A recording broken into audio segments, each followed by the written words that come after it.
I'll call the meeting to order.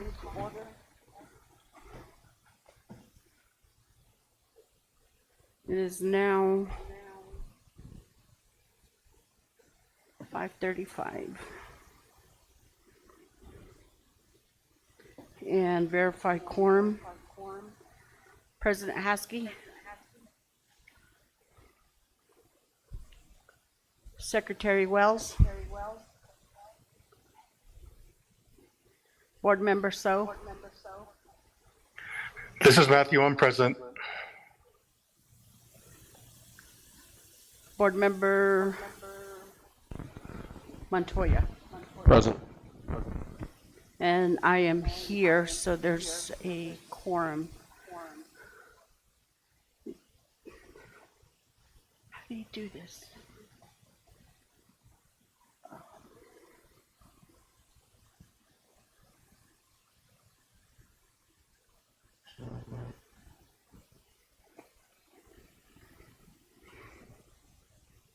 Okay, we're at item B,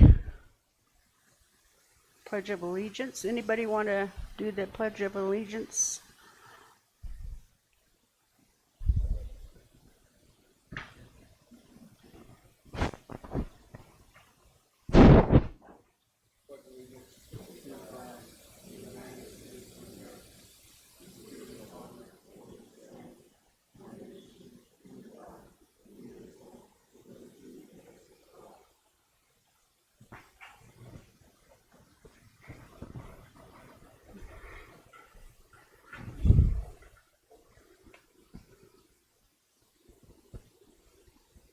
And a prayer.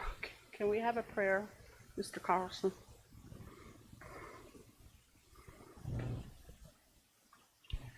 Everyone would please bow their heads.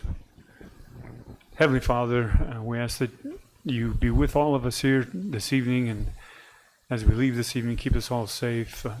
Be with those folks who are making comments, but also those folks who are ruling the district. Help us all keep cool heads, and whatever we say, whatever we do, to have the lives and the hearts and the minds of our young people in our hearts.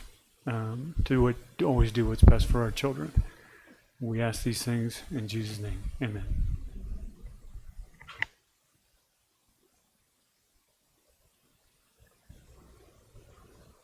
Okay, item D, agenda review.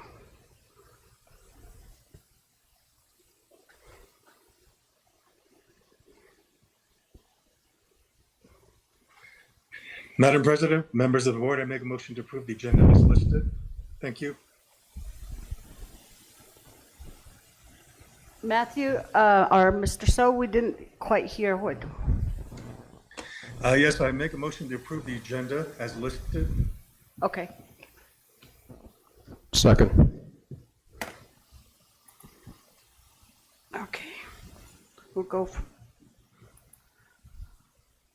President Haskell. I am here. Okay, we just went over the agenda review, and we have a motion by Board Member So and a second by Board Member Montoya. So we'll go ahead for a vote. President Haskell, Yes. Board Member So, Yes. Board Member Montoya.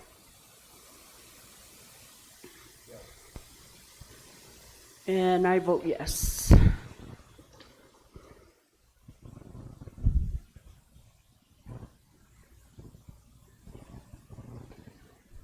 Let us know when Secretary Wells joins. Thank you. Okay, we're down to section 2, item A, and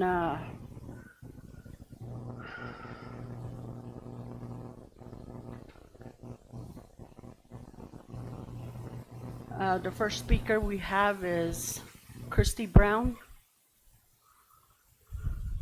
And may I speak with you up here first before?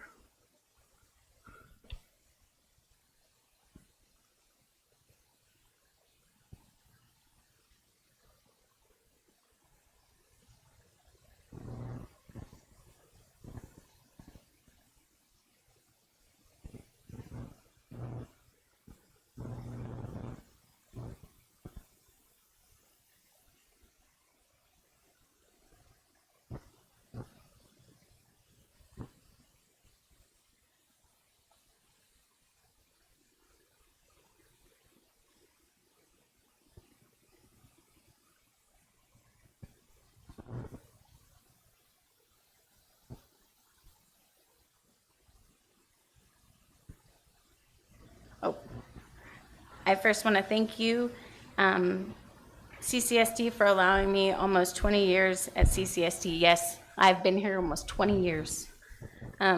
Student Support Department has been the most stable and cohesive department in this district.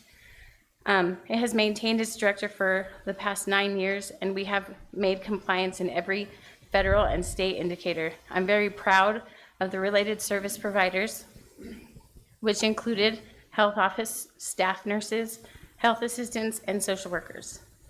I was shocked to find out by the board attorney and the board had agreed that moving health and wellness, which is the social workers and nurses, to ICO because it's not related to SPED. In fact, the IDA regulations 300.34 related service in general, and I'm just going to make this a little shorter, related services in addition to the usual speech therapist, occupational therapist, audiology. This also includes counseling services, including rehabilitation, counseling, orientation, mobility, and medical services for diagnostic or evaluation purposes. Related services also include schools, health services, and school nurse services, social work services in schools, and parent counseling. These are services that are billable for Medicaid. The last board meeting that had full quorum and the board attorney were confused by the billing of Medicaid. The service providers do not bill by the workable hours. That is not allowed. They can only bill for the service they provide directly to the student, which is written into their IEP. New Mexico pre-K is also directly tied to special education and early childhood education. We were told that it is going to ICO as well. As stated from IDA regulations 300.34, related services include early identification and assessment of disabilities in children, which is the PAP program. Our director, in several meetings the past 2 years, has stood up in front of the board advocating for students and staff and informing the board of all the great things all of us do in our department. But we heard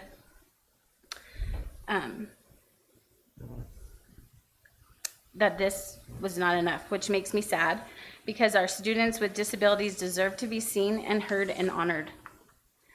I have shown my expertise in all that I've done by creating policies and procedures. During the pandemic, created the ACT, which is the ACT, Assessment Care Team, Threat Assessment Teams, community-based projects and partnerships, and supervised and hired over 56 people in the last school year. I am saddened to be leaving, and after doing nothing but great work for our students, staff, and the community. Thank you.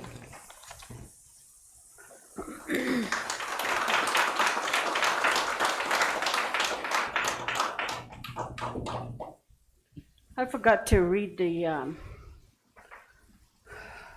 caveat here. In order to recognize staff or community members from the audience who wish to speak to the board, we ask that you fill out this card and present it to the board president prior to the start of the meeting. Please limit your comments to no more than 3 minutes. Select one person to speak from a group. The board requests your cooperation in resolving issues or concerns by asking you to follow the chain of command and consult with your appropriate school district personnel prior to discussing the issue with the board. Doing so will usually result in a more timely solution. Public comments and observations regarding non-agenda items that fall within the responsibilities of the board may be heard at this time. Although board members may provide a short response, the board is not able to discuss matters not listed on the agenda. Comments regarding matters under litigation will not be allowed. We are interested in your comments and concerns. Thank you. And however, both positive, negative, or any personal names will not be allowed. And even if it's about yourself, and we have to do it that way, and in order to comply and and hear your concerns.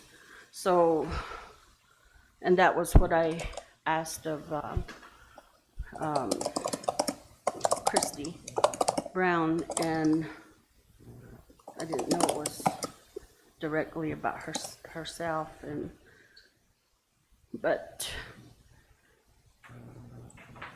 again, I'm gonna ask no positive, no negative remarks of any sort, and keep everything general. We have the next speaker, Melissa Nakai. Thank you.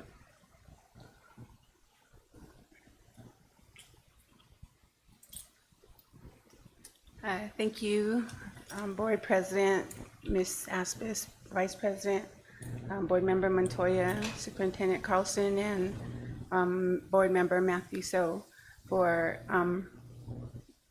being here to work on our behalf.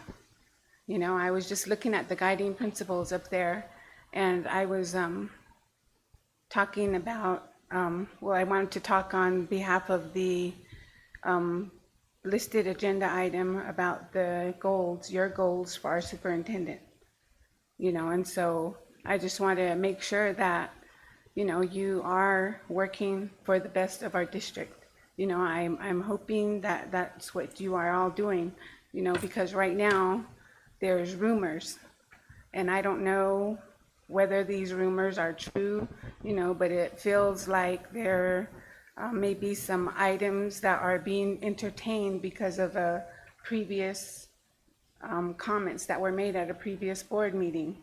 And I just hope that it is not true, you know, because I know that our board members have all been voted in, and we're trusting you all to work on our behalf. You know, the teachers, the students especially, they're the ones who need us. You know, we're last in the nation. You know, it's always publicized on TV, and we need to make good changes. You know, and right now it seems like we're taking that direction. I just got through being part of this cohesive plan initiative that we're working on, and it sounds like we could make some real progress. And I just want to, you know, make sure that the board has our best interests at, you know, at their hearts, you know, just like we try to do our best for our students and for our leaders, you know. So thank you, you know, and I just really want you to not entertain bad influences, you know, and just try to do the best for our school district, because I know we can do better. All of us can.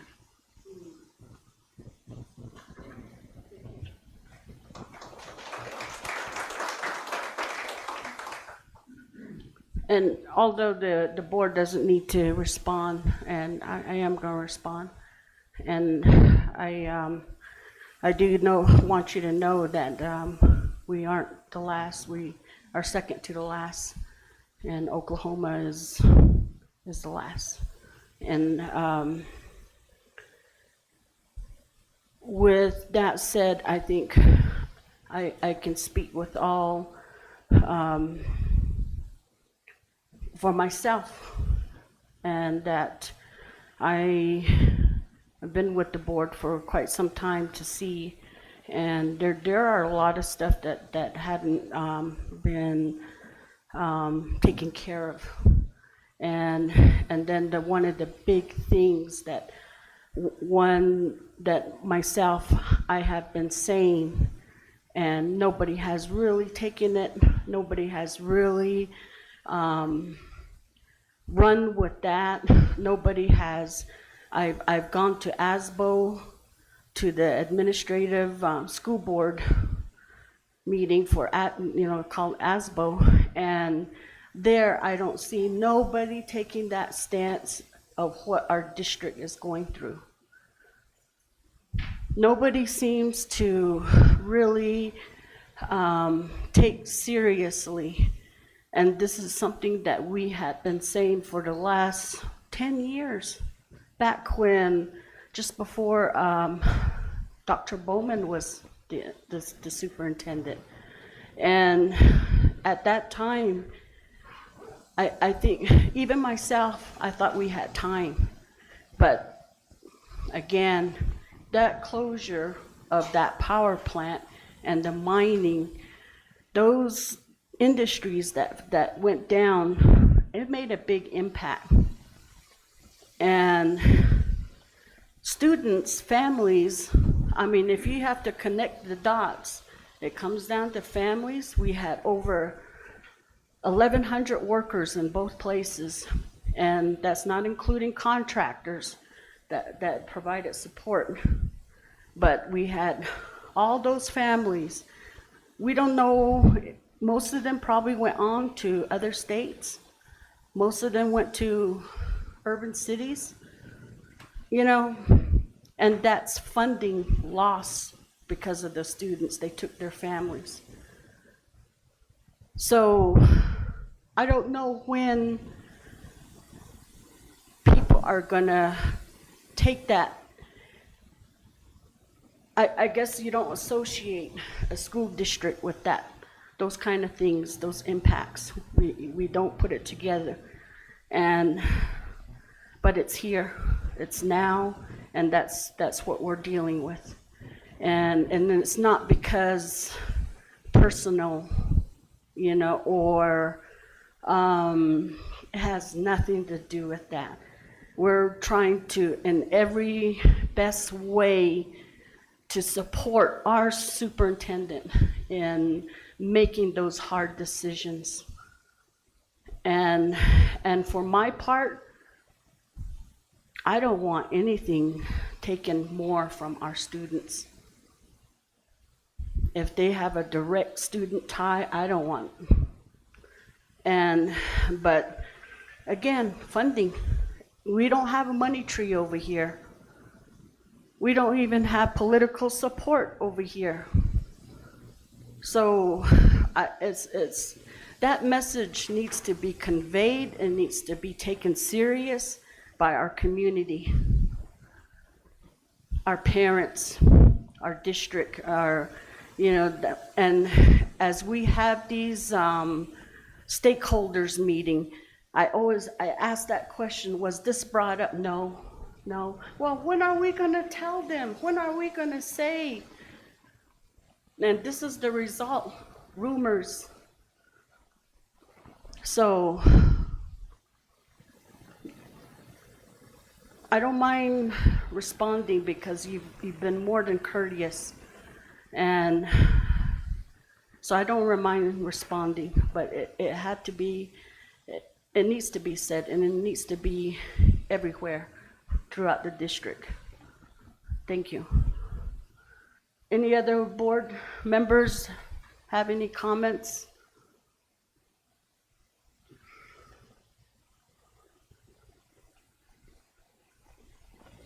No?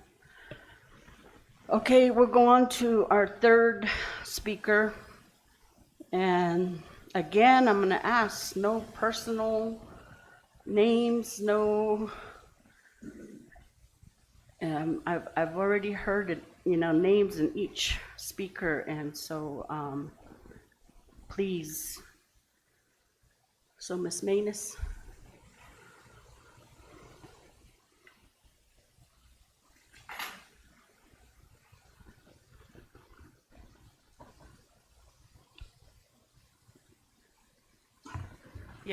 Good evening. I just wanted to make a comment. I just want to tell the board thank you for doing what you do. When I came here the last time, I came as a grandma. Today, I'm coming as an employee. And the support services is essential for our kids with disability. Their IEPs. Who's gonna watch over them? Who's gonna take care of all of the paperwork that needs to get done?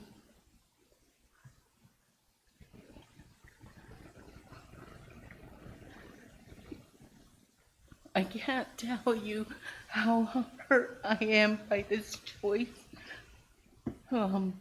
We have Amanda and Christy Brown and Vicky that led us through a lot. And we do max capture and we do time study to bring in our own funding. That's from these children. And it seems like we carried our own weight all this time. So I just want to say thank you, Amanda, and to Christy Brown. I feel really hurt and disappointed. That's all I wanted to say. And I work at Sabaton Middle School, and I'm gonna be there for going on 9 years now. So I worked with them for quite a while. And we got a message from Dr. Martinez saying that she wanted to meet. There's 3 of us nurses that she wanted to meet with. And what can you get done in 2 hours? How is she gonna learn all this in 2 hours? Are we gonna be left out there with no supervision or no guidance? I think that there needs to be more than 2 hours, and that's the day before school starts. So I'm sure we have a lot of questions to ask and how we're gonna work together. So that's what I wanted to say.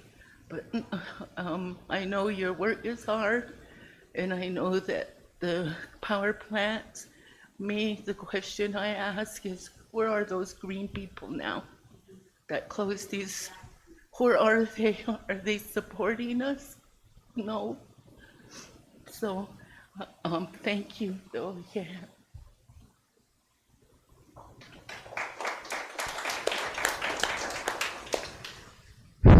And with that said, you know, I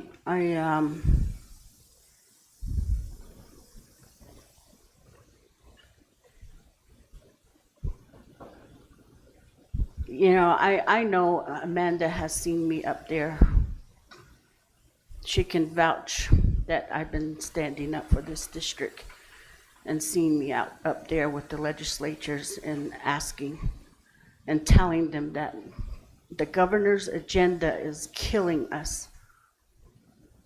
And then worse yet, we have COVID to deal with. And, you know, I went to Region 1 meeting, and all the area school board people were there. And I was asked, so is your power plant still running? And the person just laughed. And I sat there, it really angered me. But then I sat there, and later on, I got up to speak. And I told him, I said, before I sat down, and I looked at him, and I said, the day that I don't say nothing, the day that I just sit there and listen to you, is the day I need to get off the board. Because to me, I take this serious. My only child is out of school, but I look at our district and I look at, those are my kids.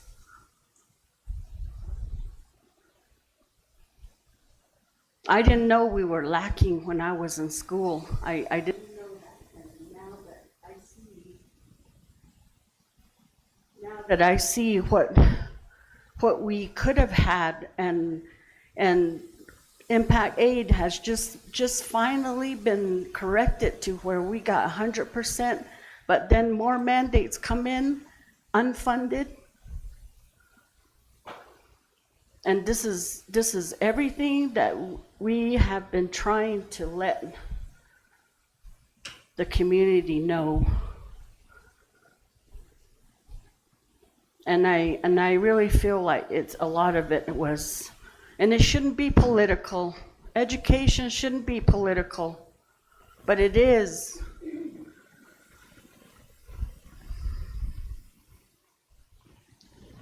But it really upsets me because, you know, we keep telling legislatures, the governor, we keep telling them, we don't have a municipality in Shiprock. Therefore, the school is look like they're the ones that are the hub of the place. And they don't seem to understand that. And even just a bad rainfall the other day, I mean, look what people go through. I mean, they don't seem to care. They don't seem to know that. And we try to relay that to them. We've even asked them to come down here to ride the bus, see what our students experience.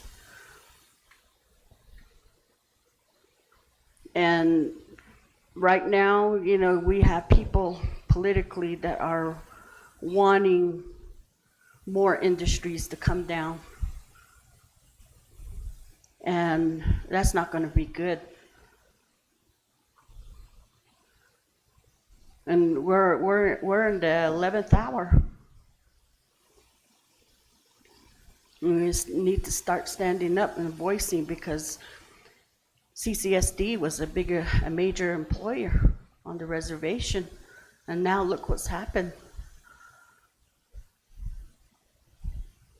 So it's again, I go back in defense of it's hard. It is hard on our part, and then also on superintendent's part. But these are some of the ugly realities.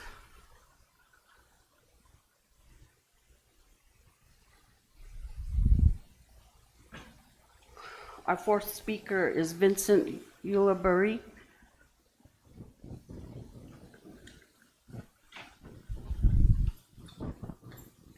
Board, thank you for this opportunity. You know, I know there's a lot of things that we can disagree on, but I think the one thing that we can agree on is March 11th, 2020. And that is when the pandemic hit us. And that's why I think SEL is so important. I think we've had some really strong, well, I know we've had some really strong SEL leadership, and I appreciate that, and I think it's really benefited the students. You know, SEL helps with academic performance.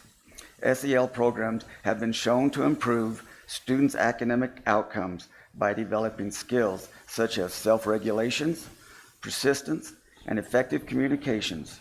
Students are better equipped to handle academic challenges. And that's huge when we need, you know, leadership, and we need things going on in the school. Behavioral improvements. SEL helps reduce behavioral issues by teaching students how to manage their emotions, resolve conflicts, and make responsible decisions. This leads to a more positive school environment with fewer disciplinary incidents. As a social worker, you know, that's huge to be able to teach our students, you know, how to manage conflict, because it's going to happen. And so I hope that we can keep SEL leadership as it is now. It's been very strong. You know, I've been able to lean on my supervisors, and they've always been there. And you know, at the end of it, it's for the students. Lastly, SEL, mental health, by promoting emotional well-being and resilience. SEL supports students' mental health. It provides students with tools to cope with stress, anxiety, and other emotional challenges.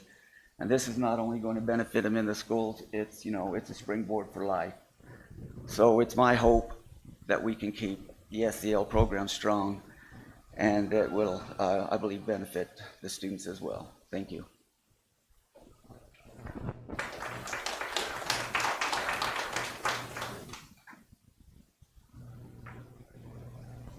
Thank you for that. And again, I don't need to respond as a board member, but we we wholeheartedly agree with you because I don't know if you know, and since we have an audience here, you know, I do want to share this. But last summer, we had an incident that could have been tragic, and with the school, and luckily the people that we had as far as our security, luckily they knew what to do. And so from that we started a safety summit, and through that summit and several meetings, oh my goodness. And this was something we tried to share with the Legislative Education Committee.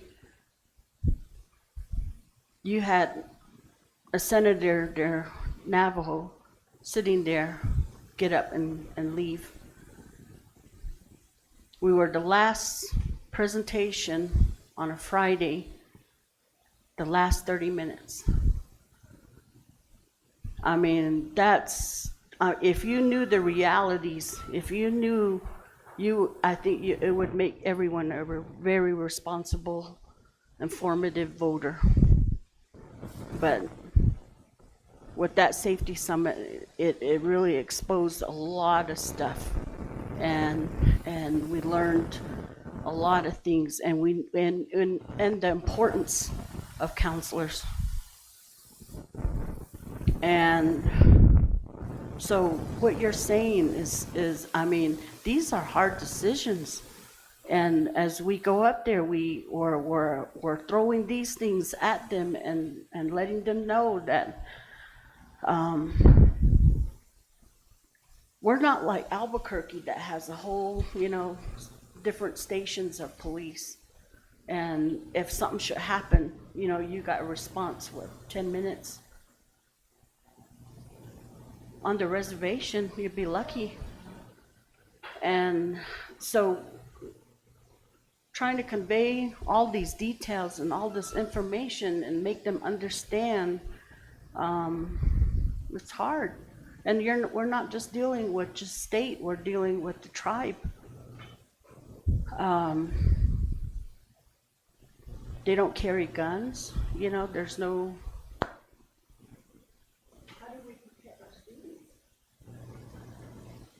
How do we protect the school itself, you know, the staff? And so we realize that, yes, the counselors do play an important role, but when you have that and then safety and security, and you're trying to prioritize, you know, I don't wish to be in Steve's shoes. You know, it is. I'm sure it's a hard deal right now, and I certainly don't like to see our employees crying, you know. But I guess I just want to share with you, you know, that the board, we do understand, and we do say, we do stand up, and I think I'm very proud of who I sit with up here, because a lot of the resources that they have and know, and the skills they have is very important, especially for this time. So just know that we're not heartless, you know, and we are thinking of a lot of things. But thank you for coming and showing your support, and I hope this really something you take back and read, you know, and because we really need to get more people informed. Thank you. Any other questions or comments, board members?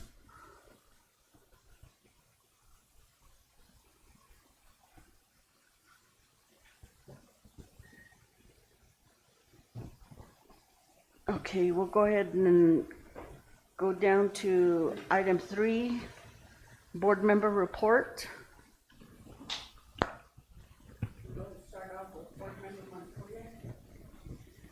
So, a couple of weeks ago, I was invited to attend a symposium at New Mexico Highlands. And I just want to let everybody know, and I've said this before, I've been working with a group from the PED regarding community schools.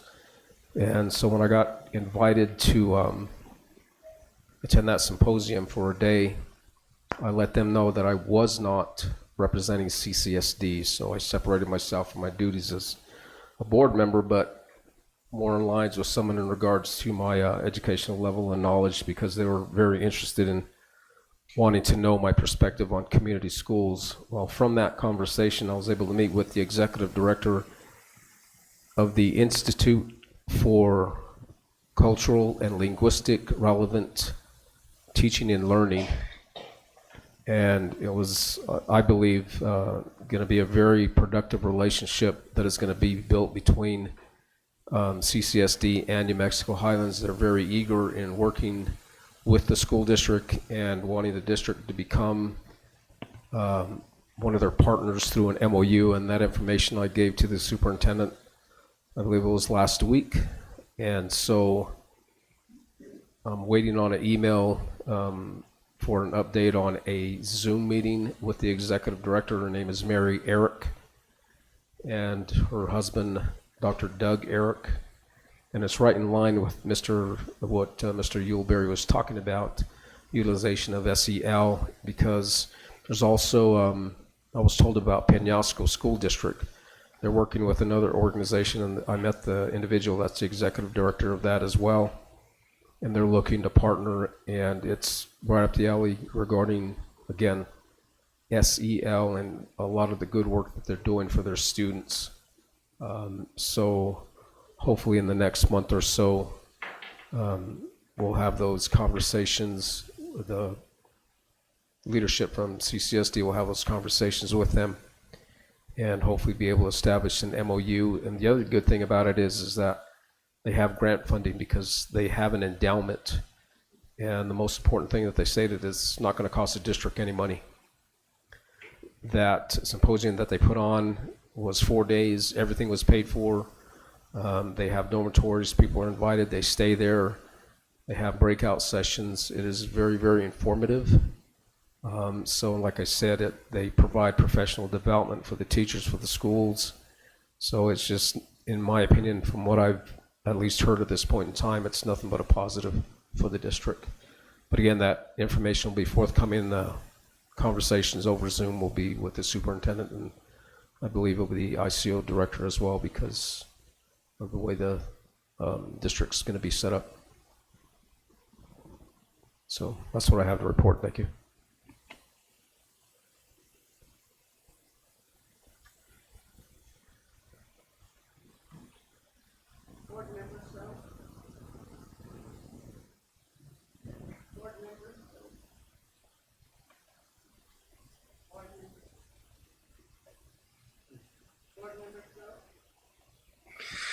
At this time, I do not have anything to report. Thank you.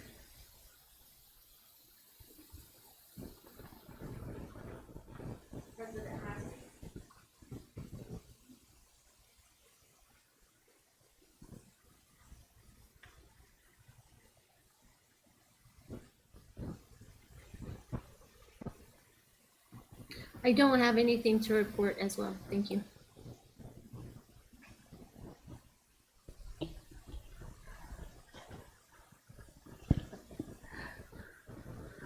Hello. Okay, last Monday, they had a government to government, and I wasn't a part of that meeting, but I understand that our Navajo Nation president took the stance of, because Navajo is so large, that he wants the governor to meet him, and whereas the attention here to these government-to-government meetings is divided among Navajo Nation and then all of the other Pueblo communities, all the other Pueblo governors. So, I guess in the future we'll see how I like that. I'm glad he did that because we are huge and whereas a lot different than the Pueblo communities, the way their infrastructure is, and so I would say I have to agree, and it's my hope that he can convey, you know, some of these things that we have been saying and what you just heard about our situation here with the school district. So that's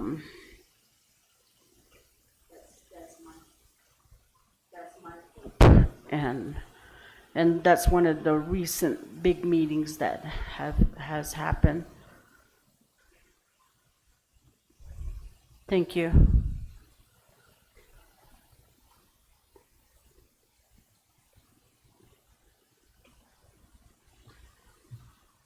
Okay, superintendent report.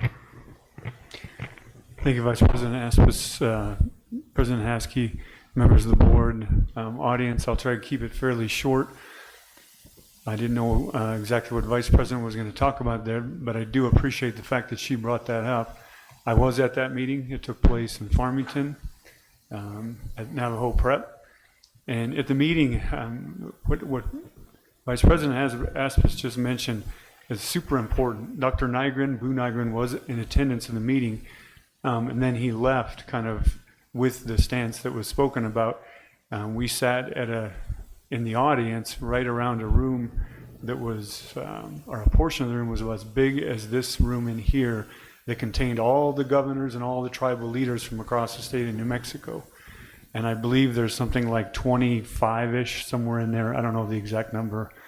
But to hit home what Vice President Aspis was talking about, so the legislation that affects all of the Native children across the state kind of affects all of them similarly, but funding in a lot of cases is divvied up by entities, which in the state of New Mexico, you can decide how much sense that makes when you know the numbers. So here's the numbers.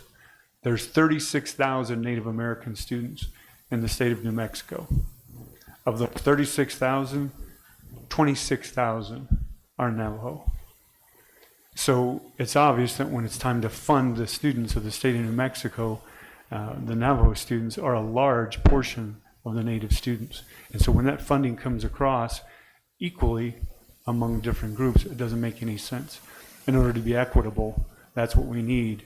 There needs to be a lot more funding for our students in this district and Gallup and the students that have Navajo students, including Farmington, which I think at this point in time has a larger number of Navajo students than we have, believe it or not. So that was a big takeaway. There was a lot of really good discussions at the meeting. And I will tell you, I did have a few moments to speak with the governor. The governor is a great talker. Everybody knows that. Okay. But I was more impressed, honestly, with our delegate, Amber Crotty. I don't know how many of you know Navajo Nation Council delegate Amber Crotty. She had a discussion with the governor. She's the one who's going to do a good job, and I hope to team up with her as well, holding our governor responsible, because she had some great rhetoric in terms of funding our state. But we need to make sure those things happen. So I think that's super important. So that was a huge takeaway I had from that meeting. There's another meeting that takes place. It's actually a summit tomorrow and Wednesday. So I want to make sure you are all very well aware of it. Very much in line with SEL.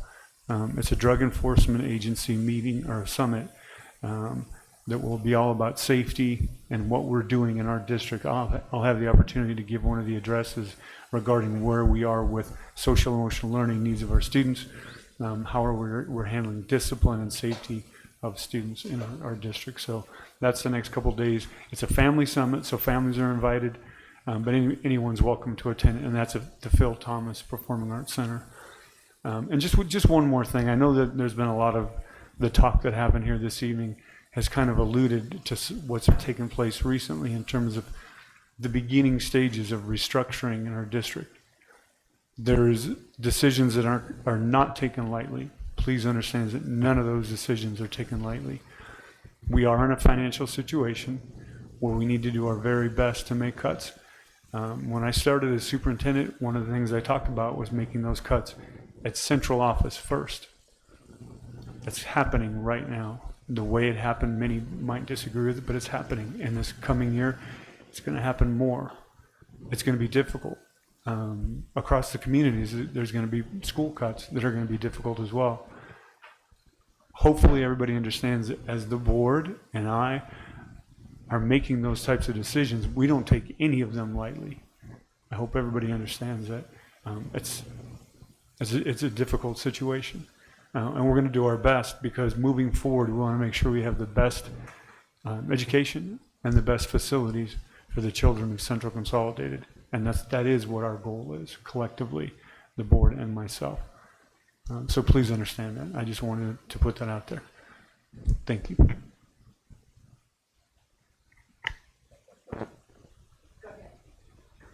So, I want to state how important it is,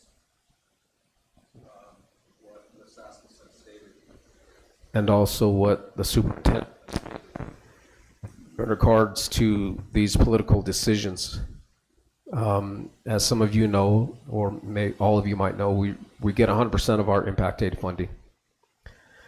A lot of people in this state that don't like to hear that word, impact aid, because their attitude is, we gave it back to you, now just keep your mouth shut. It doesn't work that way. And as an example, 3 schools in New Mexico are in the top 5 for receiving impact aid funding: Gallup-McKinley County, Zuni, and CCSD. Now, all 3 school districts paid into the SEG, and up until about 4 years ago, $60 million was paid into that SEG, State Equalization Guarantee. Out of that $60 million, $50 million was provided by those 3 school districts. 50 out of 60. And that money went all across the state, down to Artesia, Hobbs, Albuquerque, Las Cruces.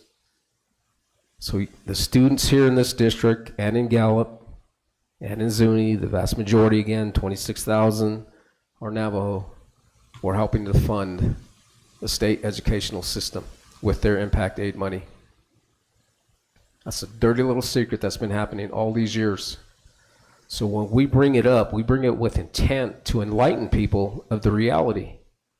Because as I've been saying, as Ms. Asmus as well, is that, yes, we did get 100% back, but we're trying to make up for 47 years of inequity.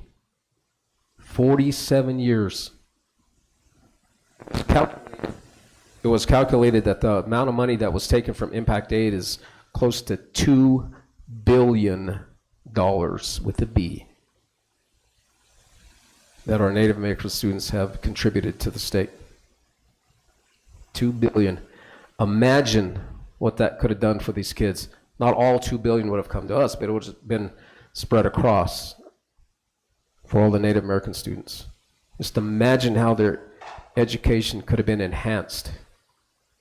And I use the example of Farmington High School. They went to their community members, said, we're going to have a bond, we want to remodel Farmington High School. It's beautiful. They have the ability to do that. We can't. Now, if we had that impact aid funding, who's to say we couldn't? So I just want people here to know and understand, and those online, that money does matter. It matters a lot. Because what it does is it enhances the education of these kids and creates more opportunity when you have more funding and you can use it in a manner directly impacting their education and their future. With that, thank you.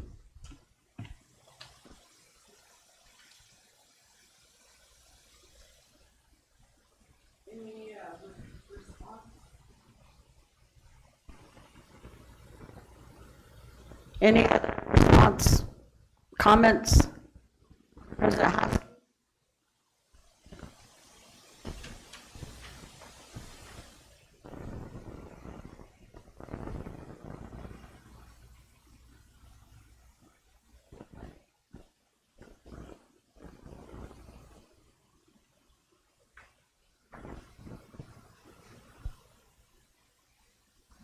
Board Member So, any response, comments? No, I don't. Thank you.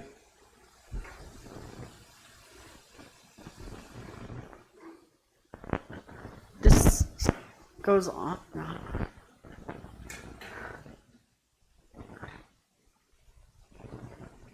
As I said, no, I don't. Thank you. Okay. I don't have any comments either. Thank you. Okay. I don't know, I think there's something wrong with this one.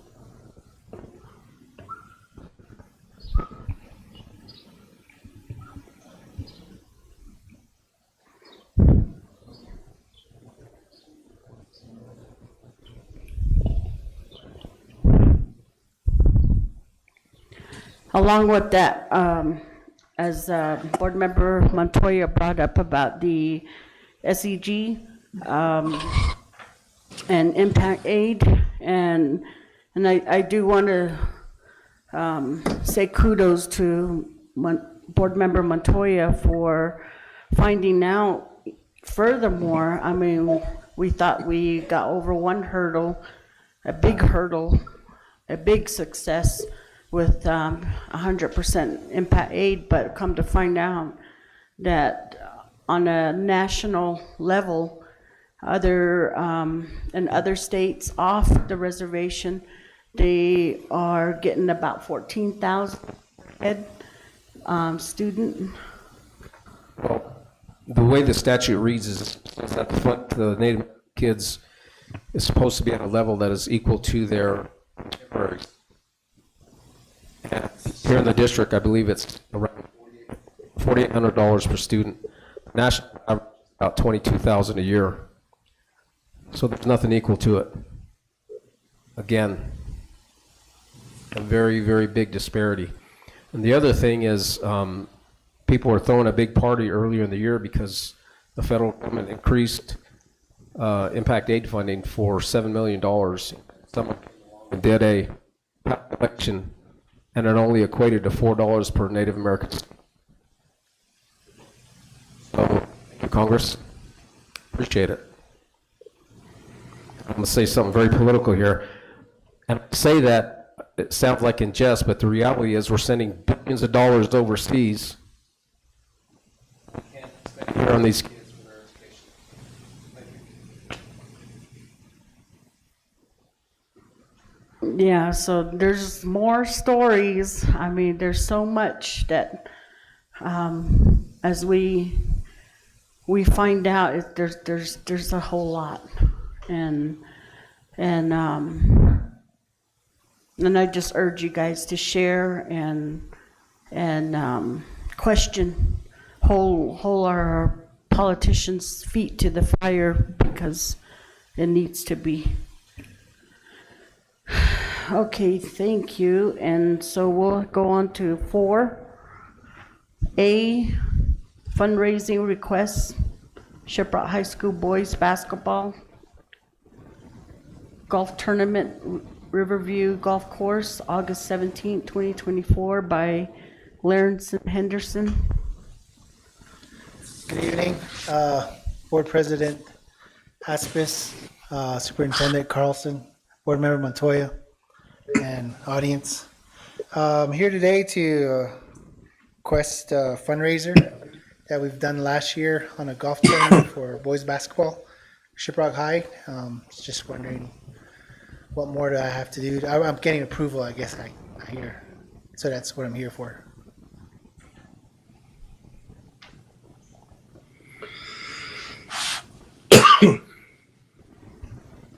To do 100 push-ups.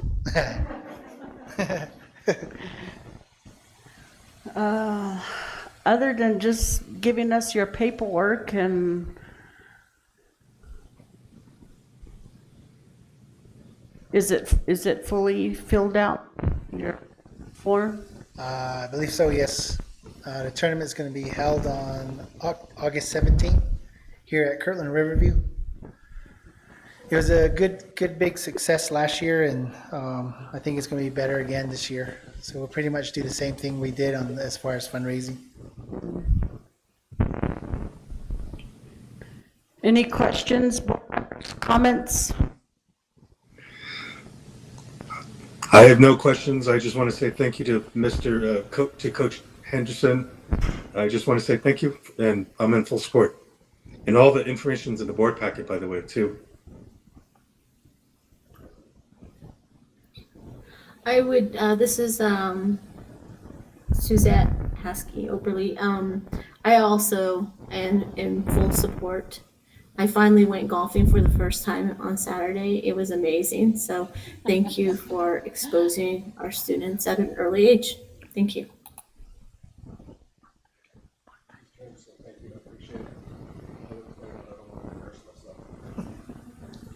You're more than welcome to, as long as you paid entry fee. I was going to ask, is your entry fee waived? It is a fun time. I guarantee you, it's a fun time. Okay. Your liabilities and things like that taken care of? Yes, yes, it is. Okay.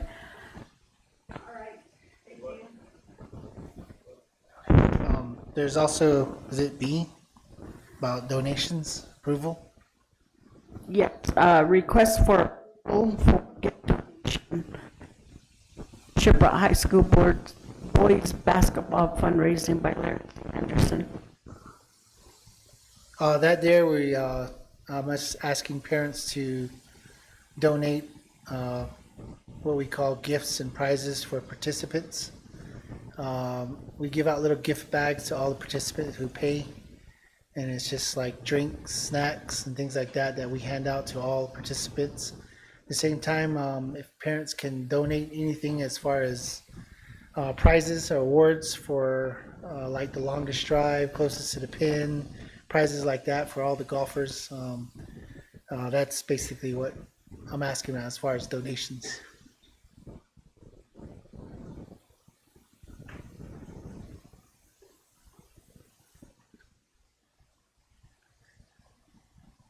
Comments, remarks?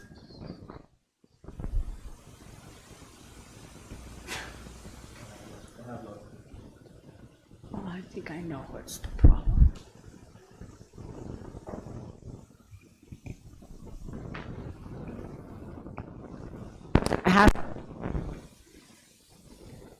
I think it's this.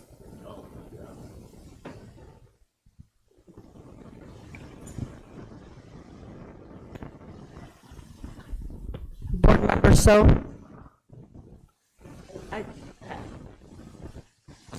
The foam. Mine don't have it. And yours, okay? Huh. I don't know.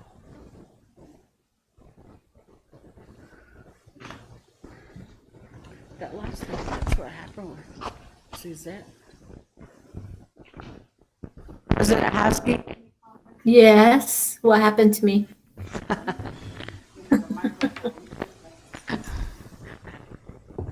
Or didn't have the,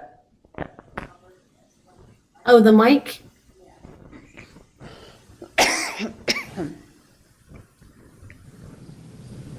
okay. Thank you. Thank you very much.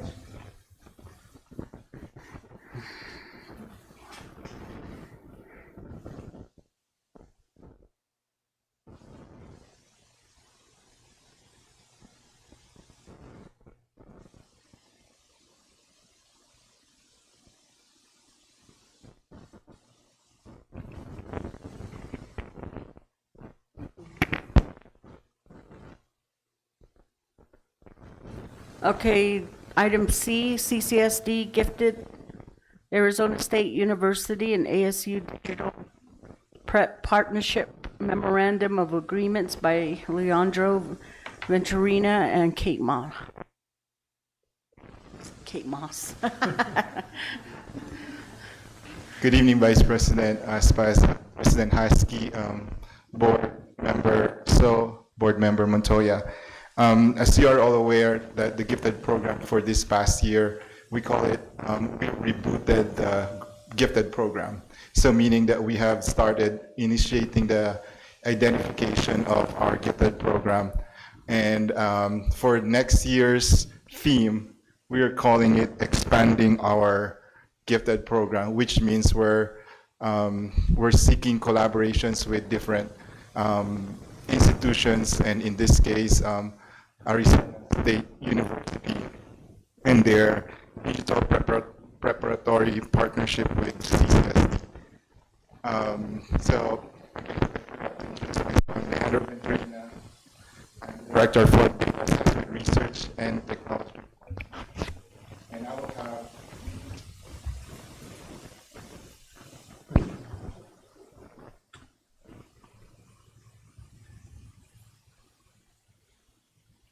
and we also have some folks from ASU who are online. I will have Kate to introduce them. Good evening, Board.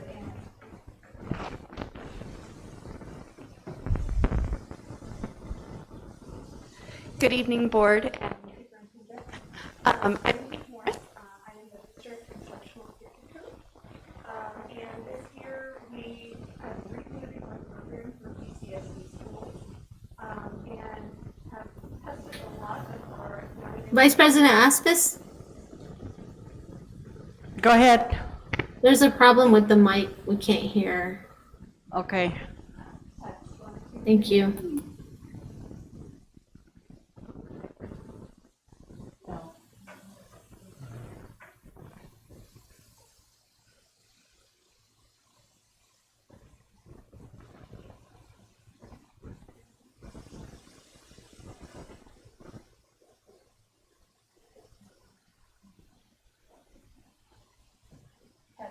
That's 1, 2, 3.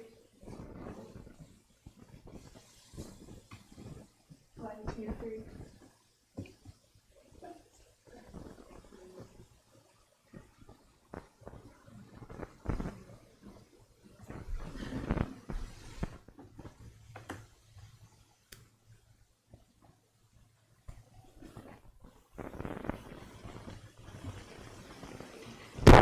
There we go.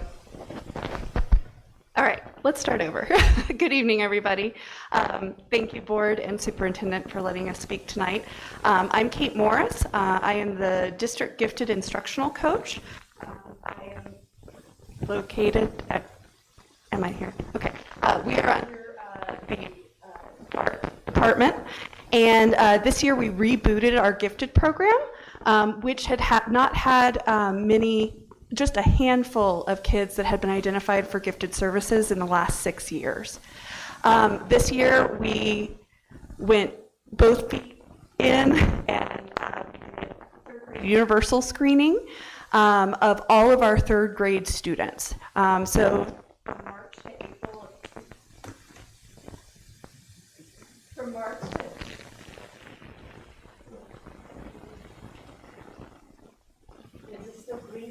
It is.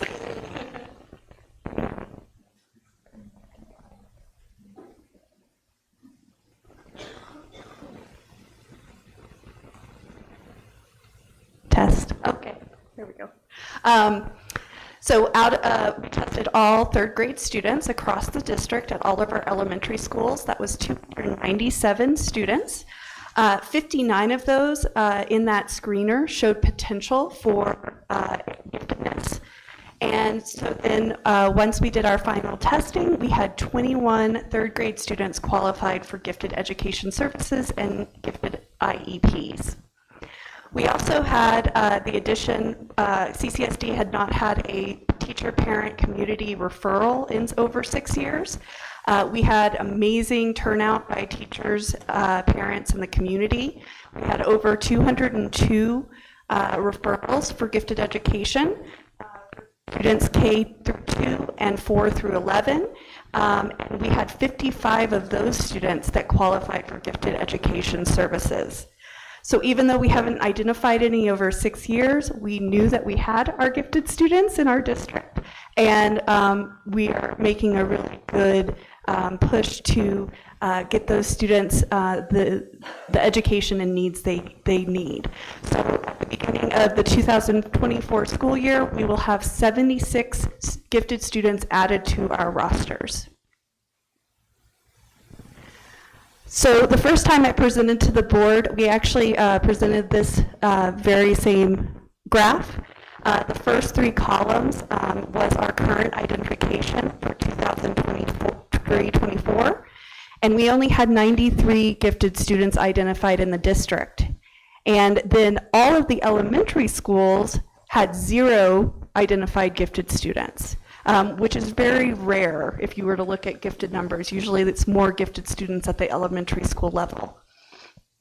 So we actually were able, and that's partly because of the identification hadn't been done. And so going through the first universal screener and referral screener, you can see the increase in the second column of our actual numbers of increase for the 2024 testing season. We have a couple great standouts. If you notice, Judy Nelson Elementary School had 35 students identified.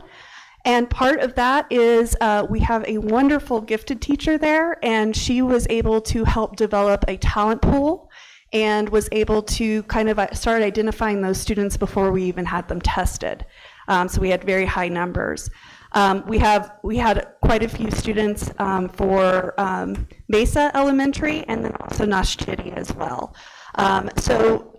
In the state of New Mexico, they fund gifted students up to 10% of the population of each school.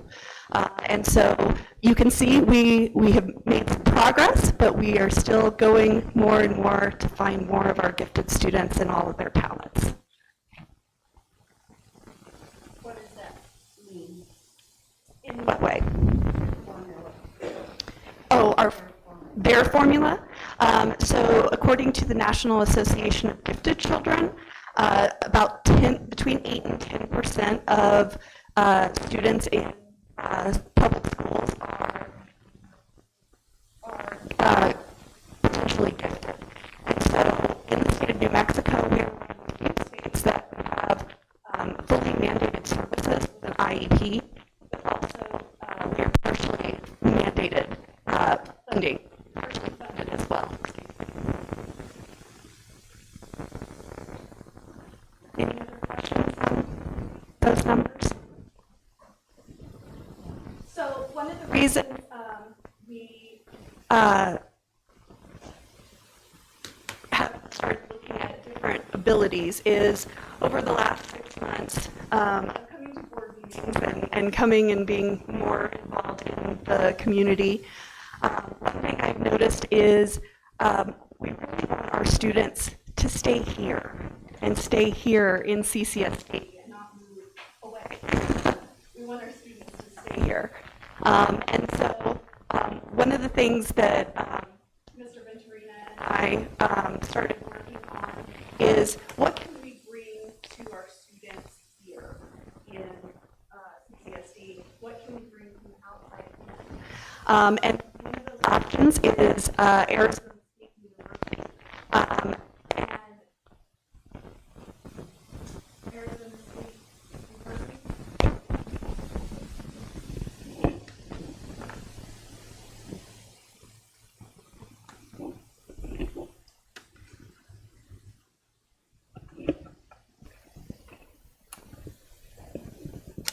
Test. Oh, there we go.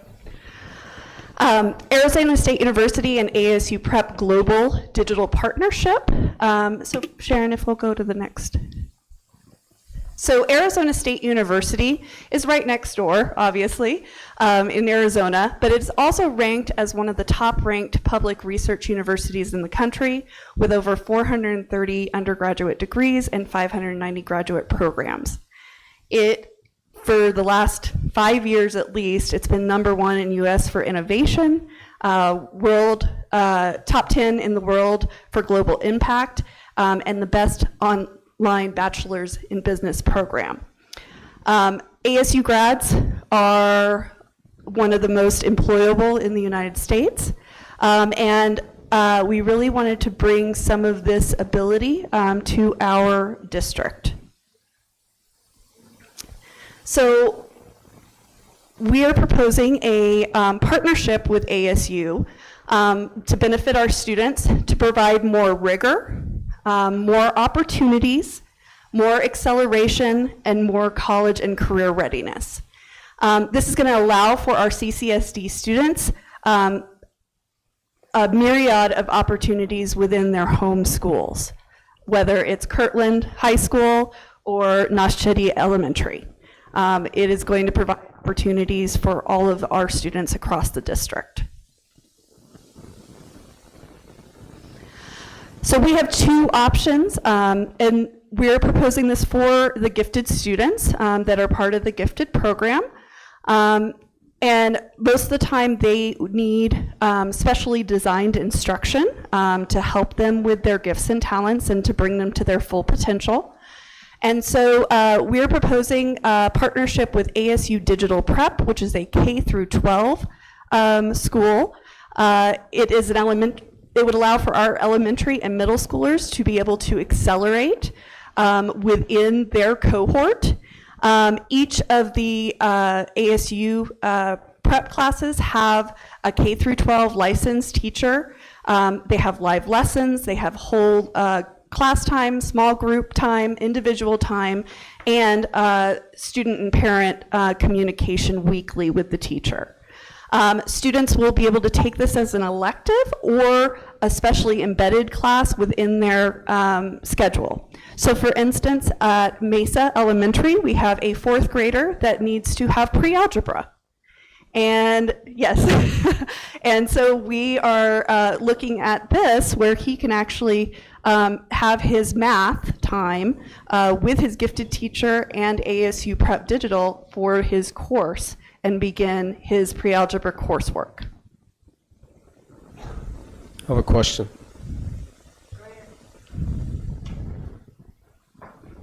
So how many more students are out there like this one at Mesa? We found 76 this year across the district. But I'm talking about that have that need for advanced math at that young of an age. We have not been able to dive in deep enough to find that, but there will probably be at least 1 or 2% that will need that type of acceleration. I'm assuming you're correct, but at the same time, it's important, and I've said this before regarding those students and their needs, is that the attentiveness of the educator in those rooms to see and understand that they have children, students, that are bored out of the gourd because it's just too easy and they're not being challenged, because as sad as it is, I've heard people say it's not my job to teach that. Yeah. Well, your job is to educate. And the more we find, the more we need to push, because I've said this before, that these kids are just as capable as anybody else in this country. So one of the things that as a gifted department that we are going to be implementing this year, we started it out with the 3rd grade teachers and the elementary school administrators last year, but we are going to be providing professional development for regular ed teachers on ways of identifying and also differentiating curriculum for those students that need that extension. Also, our gifted teachers are going to be aligning with the MLSS system, the multi-layered support system, and they're going to be providing support and also doing the interventions across the elementary, middle, and high schools for extension and enrichment, not just intervention. So we hope to get more and more of these students kind of flushed out because we know they're there. Any other questions?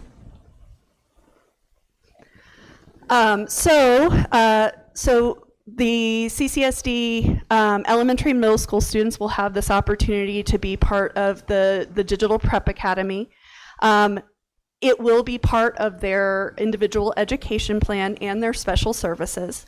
For high school students, I don't remember if it was at a board meeting or whether it was a principal's meeting, but Mr. Garola was talking about the necessity to have more options for our learners. We have a gifted student that graduated from KCHS and was accepted to Johnson & Wales University in Rhode Island, which is an Ivy League school. None of her San Juan College credits will transfer. And me as a gifted teacher, I've been a gifted teacher since 2015. I have seen way too many of our students, not just in this district, but in the state of New Mexico, lose credits that they have actually earned because they don't qualify for the universities that they end up going to. So Arizona State University is one of the universities that can transfer to any university in the United States and across the world. And they have actually innovated with a new type of college course. It's called a Universal Learning Course. And it allows for the schools, the parents, and the students to have visibility of their work and their progress through the course. I don't know if anyone else has experienced this, but I've had a senior in high school break down 2 days before graduation in tears because they didn't tell their parent they failed their English class, and then therefore they weren't graduating. There is no communication because of FERPA with San Juan College, the school, and parents. It's only with that student. Arizona State University has made kind of a bridge in between. And so right now, they started out with 40, but they are now offering 65 what are called universal learning courses, which are courses that are intro courses that will transfer to pretty much any university in the United States. When I asked their representative, I said, so if I was going to Harvard, would this transfer? And she said, we haven't had that particular case, but it would transfer as an elective at least. And that's, of course, the top of the top. There's some really interesting courses that they are able to do. They would also be able to embed this into their regular schedule. The gifted teacher would be their proctor for this course and to help them navigate and help plan and things like that. So Arizona State University Prep Global, they have remote learning, and I know some of us are scarred from COVID on remote learning, but they have amazing digital teachers that are all certified, and they do give weekly lessons, and also their main job is to help communicate and make sure the students are understanding in their coursework. They also have very engaging live lessons. It is one of the sources of pride for ASU, and they train their teachers very much so. And they are aligned to national and state standards, and they are also NCAA approved. They also have personalized instruction and district support, and so ASU has an entire implementation team that will work with us as CCSD and will individualize what we need from the program as we need it. So these are some examples of the ASU Prep digital classes that elementary and middle school, and even if they wanted to, high school, could take. There is a catalog of hundreds of them. I actually have them in your board packets. Just some examples: mythology and folklore, digital photography. This one, applied engineering, is incredibly important. We have so many gifted students that are very interested in engineering, but we don't have any opportunities for them to figure out what type of engineering they want to go into, or if it's even a thing for them.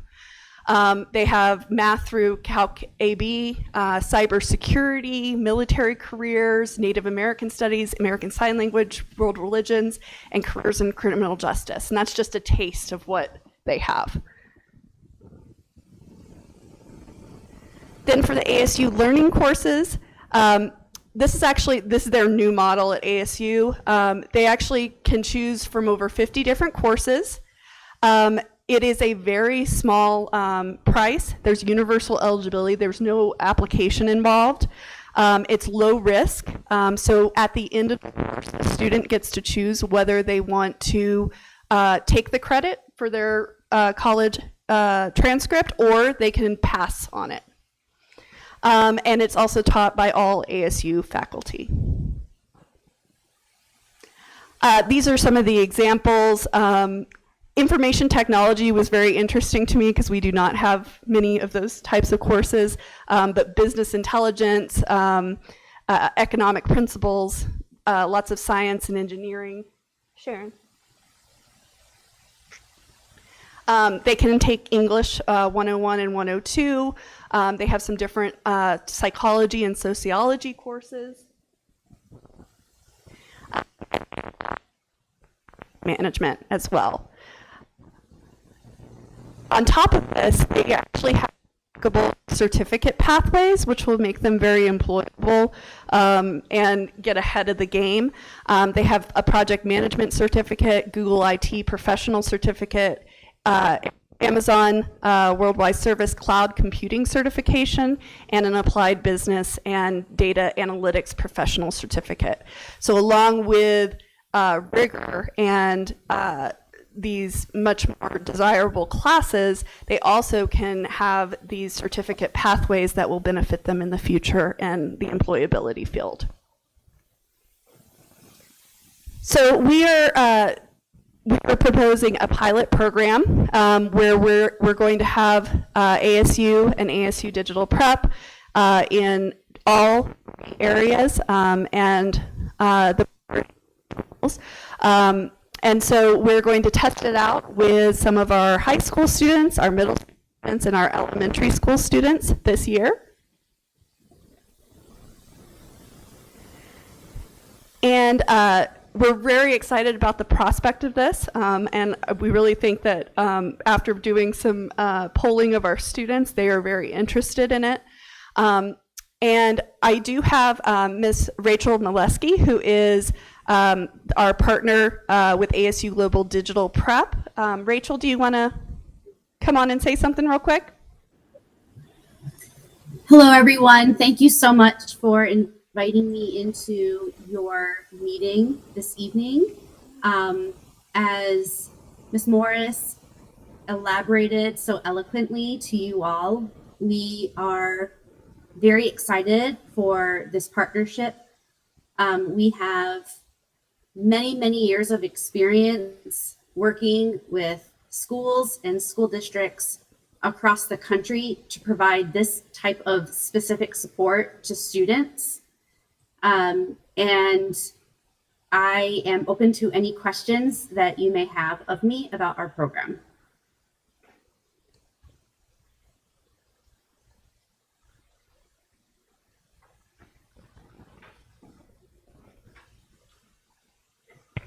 Any questions, board members, remarks? Oh, I just want to thank them for the opportunity to expand the reach for knowledge for our students in all our schools. So thank you.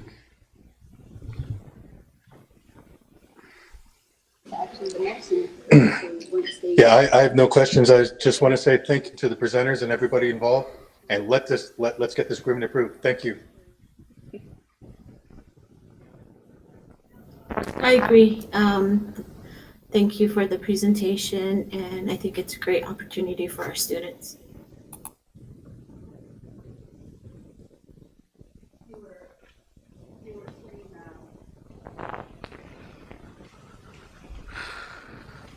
on your presentation, that I think I heard, but anyhow, there was a large number at Judy Nelson and then Mesa, and did you not say that the trend is where it gets less as they get older? So typically, if you were to look at, say, a school district like APS, a large school district, they would find about 10% in their third grade year. You have a couple of the program as they get into middle school and high school because of the field of gifted education focuses a lot on elementary. I am a high school gifted teacher at heart, and I really feel like the importance of gifted education goes all the way through their career. These students grow asynchronously. They might be fantastic in math. They can't talk to the person next to them. To piggyback on what Vincent was talking about earlier, SEL, social emotional learning, is incredibly important with our gifted students as well. And so it was strange when I came to this elementary students identify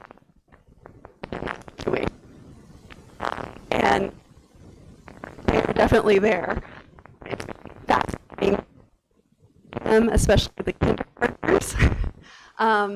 But there is so much potential, and that's one of the reasons why we're super excited with Mr. Venturina's support. We have, last year we were fully staffed with 10 gifted teachers servicing all of the areas. We're down a couple teachers, but are crossing our fingers to find a couple more gifted teachers to replace those that had left.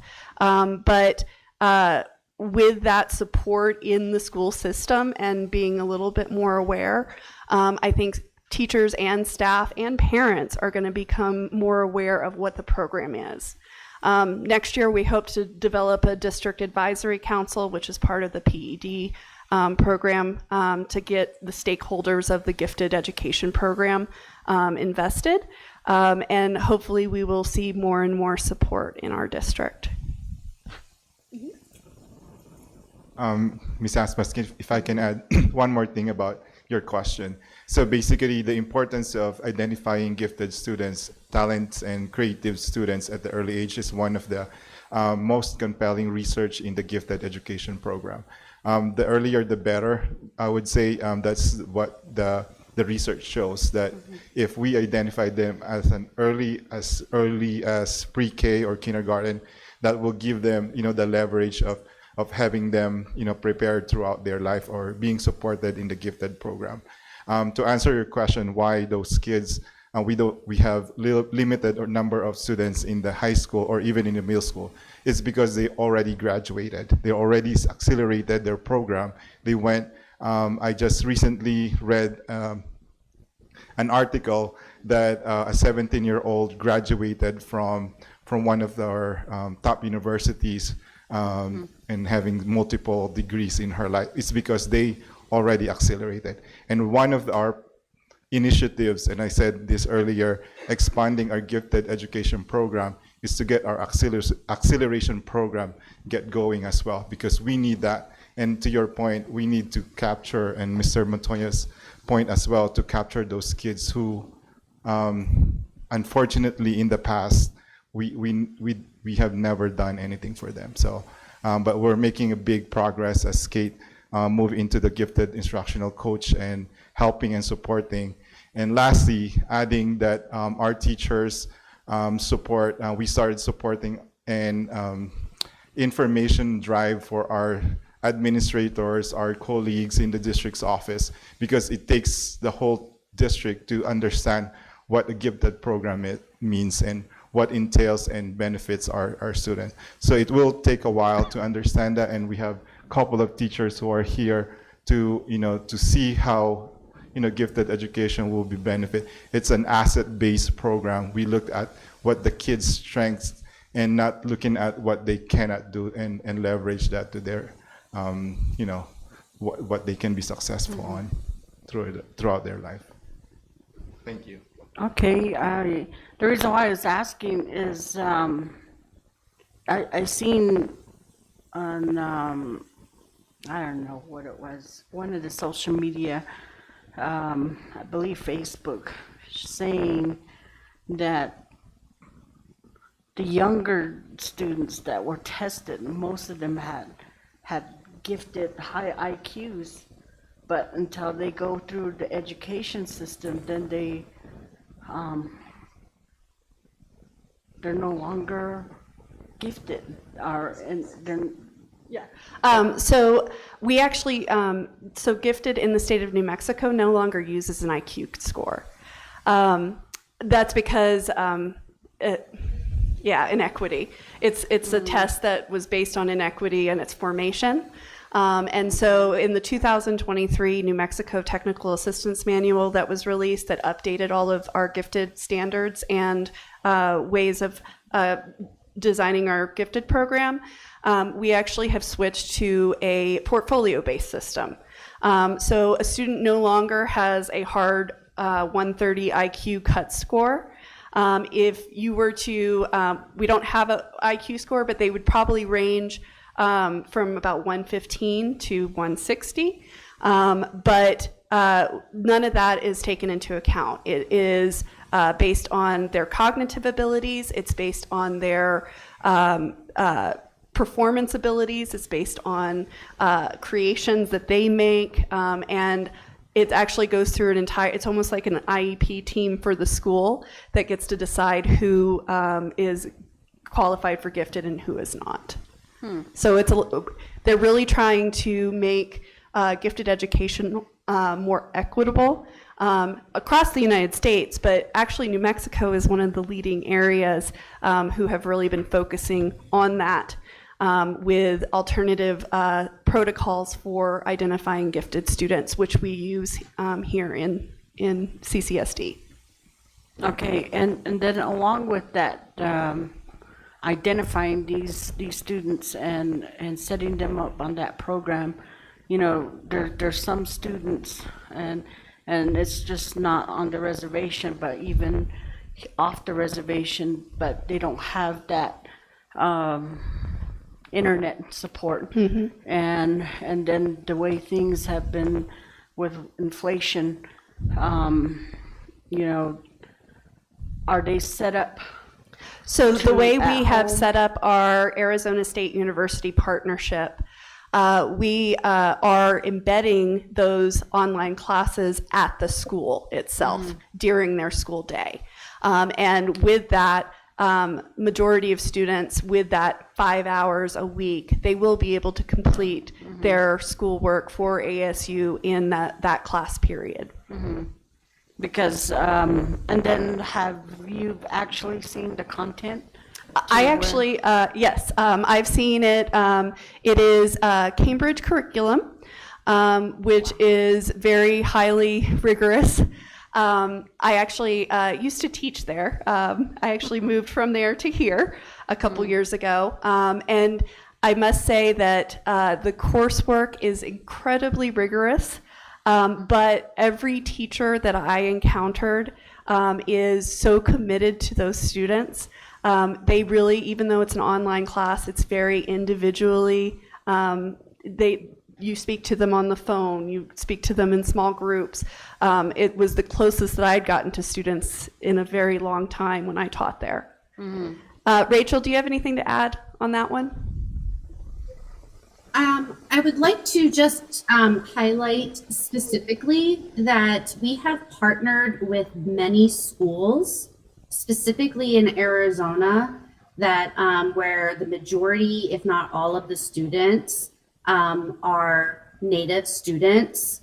And one of the concerns that you brought up with, in terms of access to internet services, we work with right now four schools in Navajo land in northern Arizona, and we are very well aware of the unique needs of this population of students, knowing that we serve students who maybe do not have access to high-speed internet in their homes, or personal devices in their homes as well. And so we ensure that students have access to all of the materials that they need while they are in their classrooms at their local schools. Okay, and as I said, there's also that situation off the reservation. And I hate to have a student have to verify or show how much they're lacking, at home,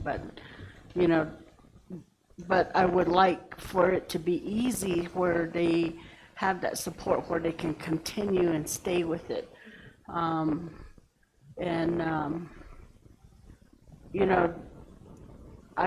think at that level too, my hope is that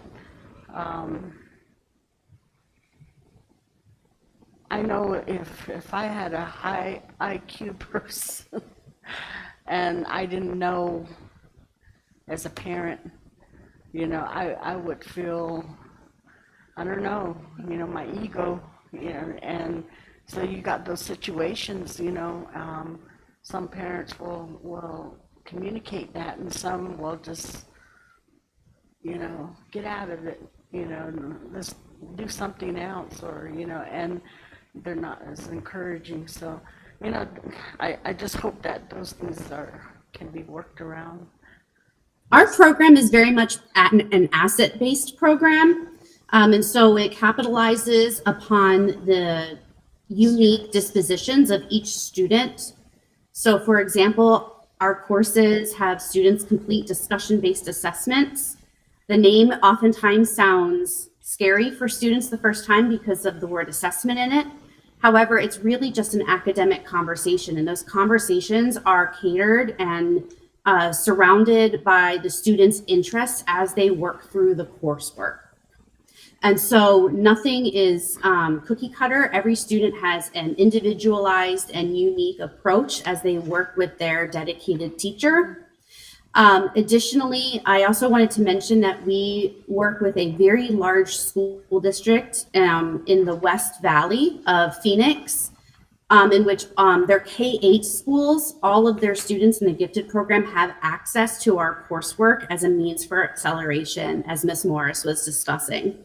So this is, again, something that we're familiar with, not just necessarily working with a variety of different students, but working specifically with populations of students who are identified as gifted and need that extra level of rigor in their coursework to keep them engaged so that they can graduate and then succeed beyond a K-12 environment. Okay, thank you. Any other comments, questions, board members?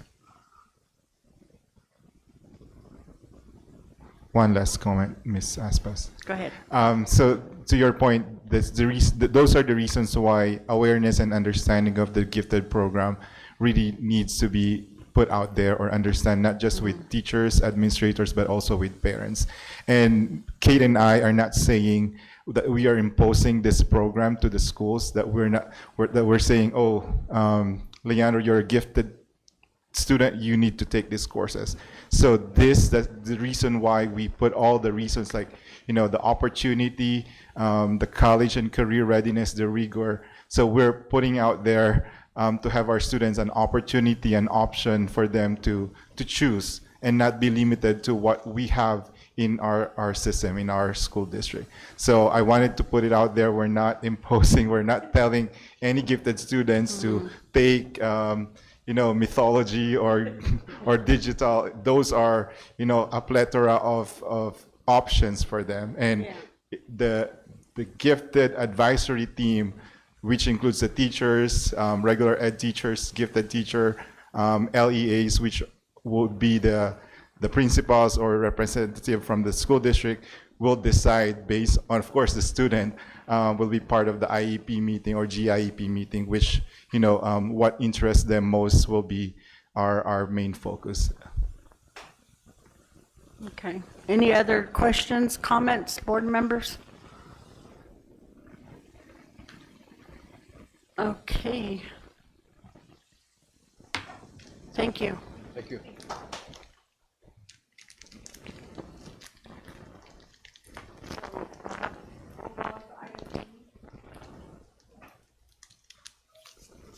Bar pre-approval for year 2024, 2025 by Carol Gonzalez. Good evening, members of the board, Vice President Montoya, and Mr. Montoya, and Steve Carlson, Superintendent. So this is just a request to do the same thing that's been going on for this year. It's a recurring request. And so in this past year, we had asked that you approve this letter, everybody signs it, so that we have the ability to approve bars as needed as they come from PED or other entities, so that we can continue the practice and the funds moving as quickly as possible. I don't know if you want me to read the letter or if you're okay with just...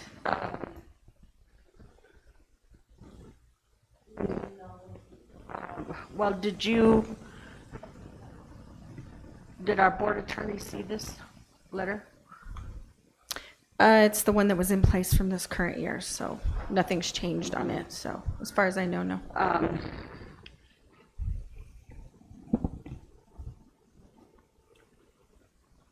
She's a board attorney for a reason. So if she could look at this letter. I don't know. Ms. Chappelle? Yes, ma'am, I'm here. Okay, I guess maybe tomorrow or so. Or can you email I her? apologize for breaking up. I'm happy to review the letter real quick in time for consent agenda so it can get moved. I'm almost back from Albuquerque. Need 10 minutes. Okay, Is it in board docs? Yes. yes. Okay, I will do that. Okay, can we, we'll go on to the next item until you get back with us. Okay, yes, ma'am, thank you. So the next item is all the budget adjustments for year end. There are 27 of them. Also in board docs, you have this summary sheet, which goes through each of them with the justification. So I'll start with the very beginning. Bar number 195, transfer 12,000 teacherage, transfer of funds to help defray negative accounts. Bar number 196, I increase 21,000 food services, $1,180. $180,109, an increased bar for revenue received beyond budgeted amount to offset negative accounts for the FY24 purchases. Bar number 197M, which is a maintenance bar for 25147, Impact Aid Indian Education. Just a maintenance bar to cover negatives, etc., through in the budget. The rest of these are all maintenance, so they're all going to be zeros, just moving monies to correct object codes, etc. So next one is 198M, 31703, SB9 state match. Align OBMS with iVision transfers for the month of May and June. 200M, 25147, Impact Aid Indian Education. Align OBMS with iVision transfers for the month of May and June. These are all the exact same justification. 2201 maintenance, 25147 in Impact Aid Indian Education. 202 maintenance bar, 25147 Impact Aid Indian Education. 203M, 13,000 pupil transportation. 205M. That's the operating budget management system that we use with the PED, and so we submit all of these things into the system. As you see in the attachments, that's what goes in onto the system. PED reviews it and does an approval. So it goes through our approval, goes through from my department to me, to Mr. Carlson, back to myself to submit to PED, and then it goes through layers of levels at the PED. So because again, these are maintenance, so we're just trying to move money from one object to another. At the PED level, they operate at the function level, and we're actually reconciling to the object, trying to get as many negatives cleared. So I think we were on 203, 13,000 pupil transportation. Then there's 205 maintenance, 15,100 impact aid operational. Then 206 maintenance, 23,000 non-instructional support. 207M, 25145 impact aid special education. 208M, 25145 impact aid special education. 209 maintenance, 11,000 operational. 210M, 11,000 operational. 211M, 11,000 operational. 204M, 15,100 impact aid operational. And that one's aligning OBMS with iVision transfers for the month of May and June. And then 212 transfer, this is an actual transfer to clean up a negative function in 24106. 213T, 24189 is a final transfer bar to clean up negative functions. 214M, 24189 student support and academic enrichment program Title IV, cleaning up negatives in the 2100 function. 218 transfer, 29102 private direct grants, final transfer to move funds into PD account line item for a trip happening in July for the Indigitize grant, UC 279. 217 transfer is for 27588 stay in school special education initiatives, budget transfer to clean up negatives for stipends that were paid out and also having a guest speaker present for kids and parents. 216T is 27126 community schools planning grant. Final bar to transfer to cover PD that has taken place. These will cover PD that are under the prepaid expense line. 25184, which is 215 transfer. It's Indian Ed formula grant, transfer to clean up negative functions for PD that has taken place and also to pay for bus drivers. 50 transfer, 24330 ESSERS 3, final transfer bar to clean up negative functions. 29102 bar number 112I. It's an increase for $1,000 for a grant received from the New Mexico Foundation. 221 IB, which is an initial budget. 29131 Behavioral Health Services Medical Assistance Division of Department of Health. It's a $3,500 Ignite project grant. And then 222 transfer 24190 Title I Comprehensive Support and Improvement CSI, moving funds into the charter school account line. And that covers all the bars that we're submitting for year end.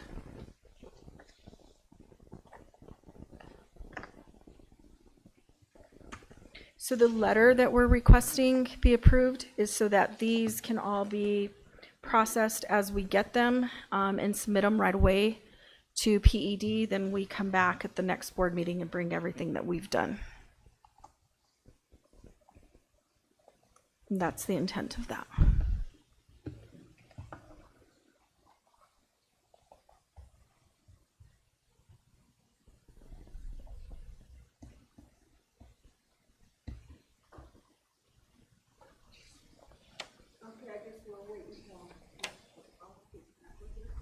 Okay.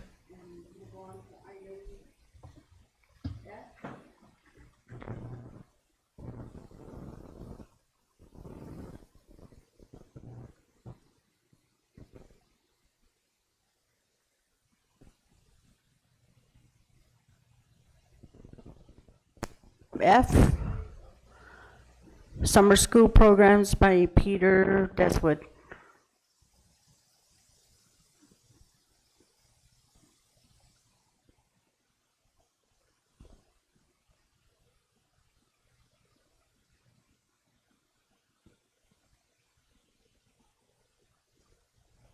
Help me now. Okay, hopefully it's not static. Good evening, Ms. Aspis, Vice President, board members, Mr. Wells, Mr. So, Mr. Montoya, and President Haskey, if you're out online. I am doing the summer school update for this summer. We can go to the next slide. Oh, and forgot Mr. Carlson as well. So we do have two I guess periods of summer school this summer. We have June 5th through the 13th. So for this particular program, the first essentially 6 days or 5 days, it was using the K-12 plus OOST K through 8th grade, and this is from operational 11,000 account. The program manager, it is under Leandro and Dart Director. It is at all locations, kinder through 12th grade schools. Again, it's all grades K through 12. There were a total of 1,185 students and approximately 200 staff. So the focus of this was on core instruction and interventions in ELA math, extensions of the school year for elementary and middle school, and credit recovery for high school. So the materials used was Lavinia, which actually was a program the public education department recommended. So there was, this included EdSite as well. So assessment was done through, through EdSite. Students remain at their home school during the first 6 days. It was essentially, I'm not too sure if you remember in the previous school years, we had the extended ELTP, extended learning time program. It was an extension of the school year.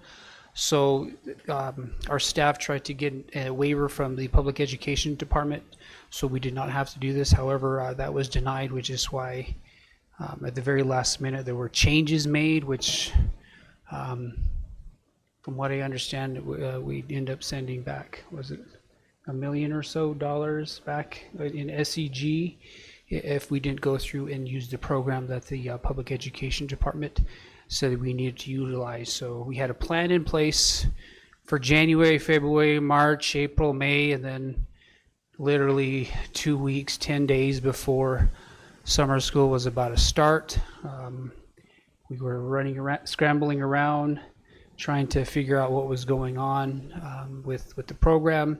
So we did get everything put in place for this particular program. So we'll go and go to the next slide. For the most part, yes. Of course, there weren't a lot of happy teachers because the plan initially was for our teachers to use a 95% focus on instruction and providing interventions for students in reading.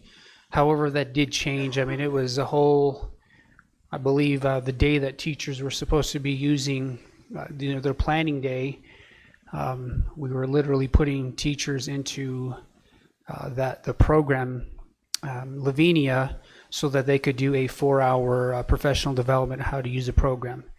My staff was in contact with the public education department, and they did say it was a bad rollout on their part. We made 4, 5, 6 phone calls to the public education department to figure out what was going on.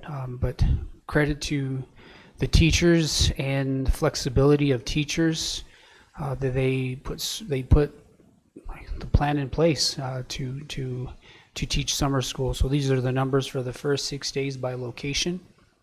I won't read those numbers to you, but if you go ahead and go down some more.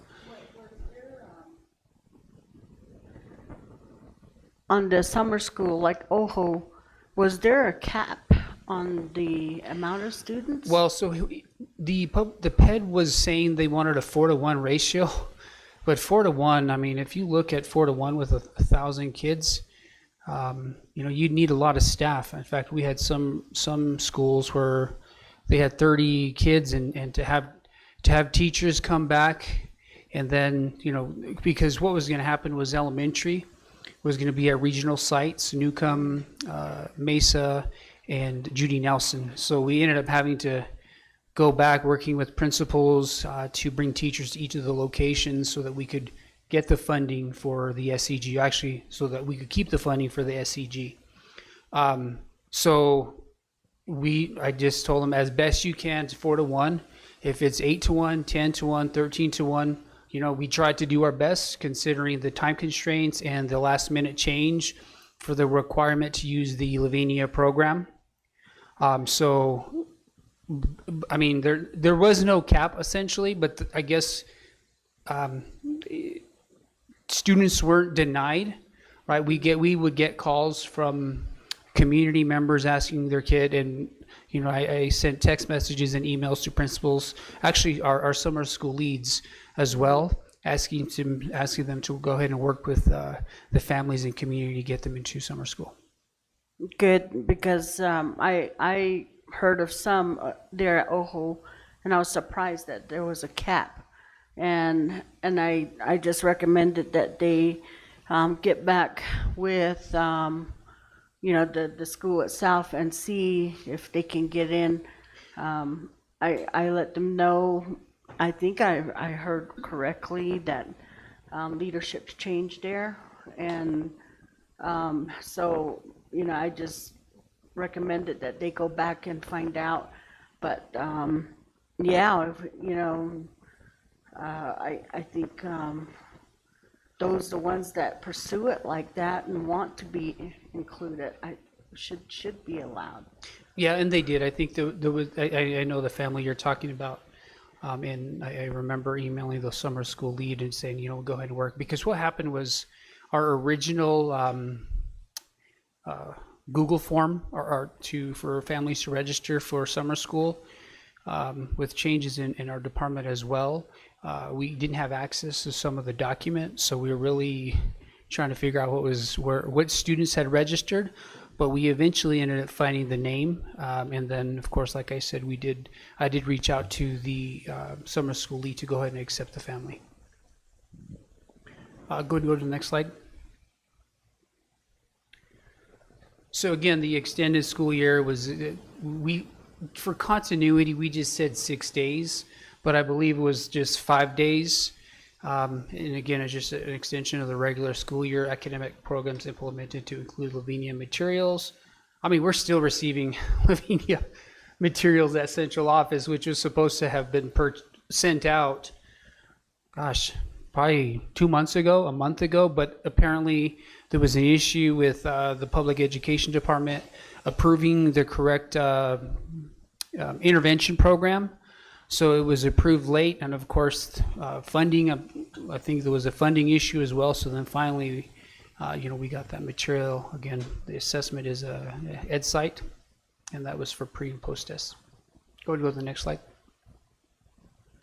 So currently we're on the June 17th through the 27th, and this was the Nita M. Lowy grant. This is out of school time. This is out of 24,417. This is a grant. The other one was operations out of the SCG, and again, Miss Ann Clark is going to be the reason why those names are on there as the program manager, because they're signing off on the timesheets. So remember earlier the 11,000. Mr. Venturino was signing off on those timesheets. So last week and this week, in fact, Ann just told me she has to run down to Shiprock to get timesheets done in the morning. So that's all the program manager is doing, is just signing off on the timesheets. Again, these now we went back to the original way that we had been planning since January for these regional sites. Shiprock Mesa, that was K through 3. Judy Nelson was the Kirtland area, that's K through 3 as well.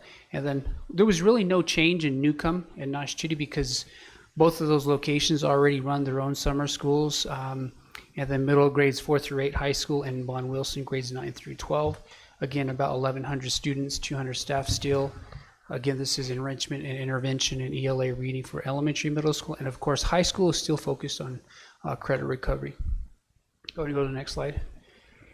These are just a little bit more explanation of some of the programs, the 95% for K through 3.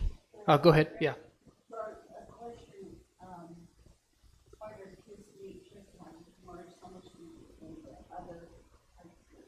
Part of that reason is because they have almost 700 kids, so they're a little bit larger than the other schools. Again, maybe they're really focusing on recovering students who might have missed out on receiving initial credit. And then, of course, like I said, this is where the students in elementary went to their regional sites. In fact, we had to work really closely with Ms. Thompson's department to make sure students were, picked up for the first 2 weeks to be transported to their individual elementary sites.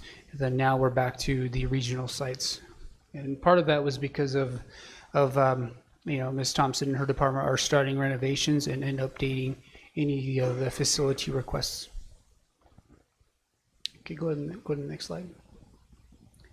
And then I was going to put something on here for the extended school year as well for special education. This one just ran completely June 5th through the 27th. Again, they're following the federal guidelines to determine eligibility for service. This is special education impact aid. Again, Ms. Brandt is the program manager for this, so she signs off on timesheets for them. These are the locations are Judy Nelson, Mesa, and TVA.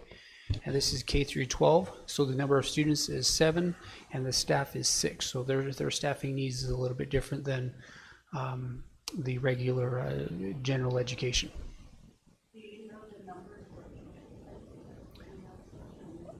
Let me see. I don't see anyone from student support here. Yeah, I don't know the specific number for each location, but I can get you those numbers if you would like. Okay, go ahead and go to the next slide. Thank you. Stand for questions.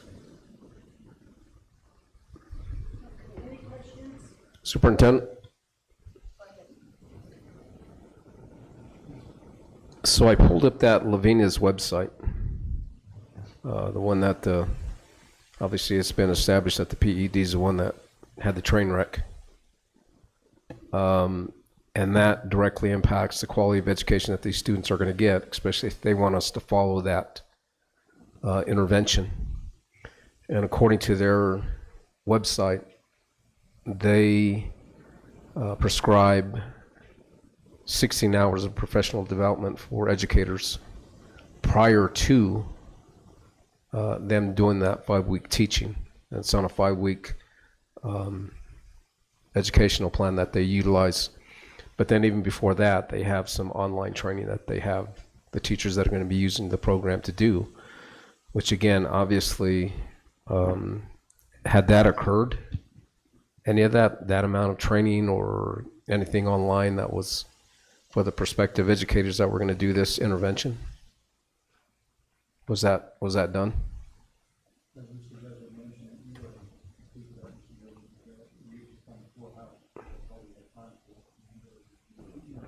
Yeah, that is correct. Mr. Carlson is correct. So initially, whenever I met with Lavinia, they said it was a 4-hour online and then 4 hours on their own, I believe. For the most part, it's supposed to be an after-school intervention that can start this coming year. That can be run in the OST or out of school time in the afternoon. So that those particular hours have not been met by teachers. Yeah, and the other thing that I saw in there is phonetic development that for the reading intervention, and then the math as well. How many different types of as a district?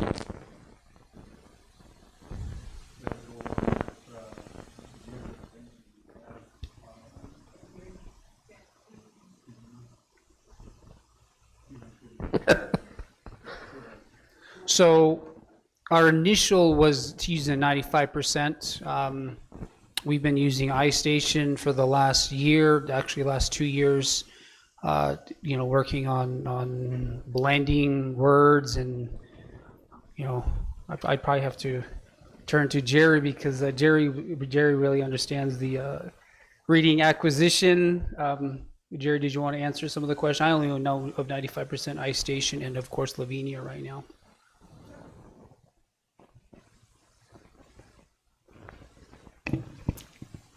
Thank you, Board and Mr. Carlson, Mr. Montoya, and Ms. Aspis. Your questions? How many other different types of phonetic interventions is the district currently using on top of the Lavinia that was being offered for the summer? So currently, what we were using initially was the HMH, which we have is actually our HQIM approved program that's already has it built in. We also have Haggerty, which was also being used as phonemic awareness. We also use the iStation, the backpack program within the program that's built in it to teach students with their ability-based learning. And then the Lavinia was supposed to be the adoptive legislative approved according to Michelle Corbis, who is with CNI that brought on the Lavinia. The Lavinia, there was 3 options that our district could have selected from. But the other 2 programs, when we brought it to the attention of the principals and the reading interventionists, the specialists within the school, we wanted to stay with something that was pretty similar to what the teachers were already doing. So in other words, we didn't want to pull the rug from underneath them. So we wanted to find something. So we had to respond to New Mexico PED that we wanted the Lavinia. At the time, New Mexico PED did notify us that we would have to go back to Dibbles. And we said, wait a minute, we're still using iStation as one of we're no longer using Dibbles. So that was a concern for us because then at that time, PED said that we would have to take 7 days to train our whole staff in Dibbles again. And I said, we don't have that time. We start in a few days. So when I talked to Michelle Corbis, she says, do the best you can because we know this is not the ideal rollout, that it's coming from legislation. So we did the best we could with what we had. And I told her, I said, this flipping back and forth is not ideal, especially for our teachers, because we have to beg our teachers to come back. So in this process, what we did was we took the 6 days. We said, we're going to do the Lavinia she goes, yep, that's fine. Do the 6 days, do the pre-test and post-test, and then you guys are fine. So we planned that out. We worked it out with the teachers and the leads in the classrooms, or the leads at the schools. So all the schools got the pre-test done. As of right now, they're finishing up the post-test to meet those requirements. As of last week, we went back to the original plan when we started at OST. We went back to the HMH. We said this is enrichment because OST is about out of school time, meaning it does not look like the extension of a regular school day. So we could go back to our originals, regional stations, and then now we start enrichment. And as for intervention, we move back into iStation and whatever the teachers thought that based on the data that they wanted to use, one of the HQIM programs, also Lavinia was an option if they wanted to do it. So at this point, last week, another coordinator, Charlene Rivers, and we were at the Accelerate New Mexico PED convening over in Albuquerque, and Michelle Corbis was there. I approached her. I said, "This is not ideal. This did not work." And she goes, "Do the best you can," because we informed her we're still getting textbooks, well, actually novel books from Amazon, from other areas, and she said they were all supposed to come with Lavinia. So when we made contact with Lavinia, Lavinia said they ran out of books, so they had to resort to Amazon Prime. And so these books are coming in even as we speak. We're just filtering. So we brought it up with Michelle. We said, what do we do with these books? Do we return them? What do we do? She goes, as far as I'm concerned, they're yours. Let the schools keep it and keep it in their classroom libraries. So that's where we're at. Right now, they're doing 95% as intervention. Next year, next school year, we're rolling out with the reading interventions as a consensus, and with the principals, we talked about the data and what are we missing. Is our HMH falling short? So we put we just talked to individuals, the schools, and the principals, and it was brought up 95%. So we were looking at the 95%. So only the reading interventionists in the schools were trained on 95%, and we have those materials in place. We're just waiting for the school to start to finish up the in-person training with those interventionists. So that's how it was rolled out. So we met the criteria, we met everything that New Mexico Bed asked us to do, and on top of that, we get free books in the classroom. And these are novels, these are hardback books coming from Amazon, and I don't know where else it's coming in. So God bless Jennifer Johns. She was the one that was the foot on the ground. She delivered all these books, separated everything, and she pretty much took the helm with the summer school and getting those materials out.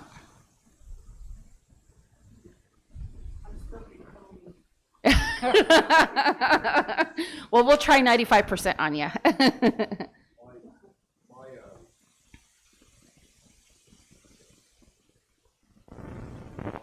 It's the loss of that quality time for those students that were in those classrooms for those 16 days.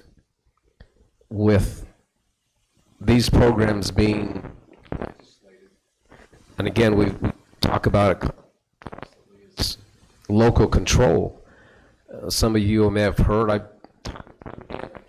why can't the teachers in the buildings utilize what they feel is best for their students and the needs of their students, rather than the state legislators sitting there making these decisions for us?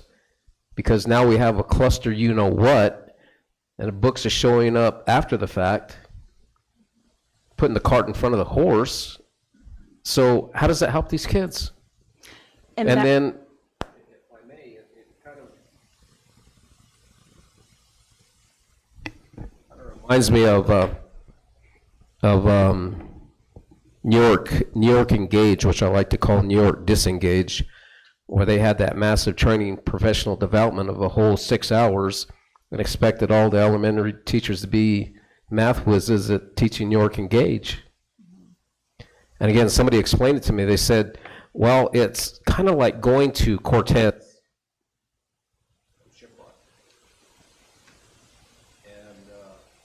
New York Engage is, you start in Shiprock, you go to Farmington, you go to Durango, you go to Mancos, then you end up in Cortez. And someone said, why can't you just go straight up to Cortez from Shiprock? So again, we're asking these teachers to do the impossible, and quite frankly, mandating them doing the impossible, and then turn around and holding them accountable for the impossible. How do you do that if you don't have the tools to do your job? It's like asking Miss Aspis, who's an electrician, to do her job without pliers, screwdrivers, and all the accessories in her tool bag. And then they expect these teachers to do backwards with these kids. It's asinine, quite frankly. That's what I don't appreciate about it. And then we have all these other different types of interventions for these kids. You need to stick with what works for them. Thank you.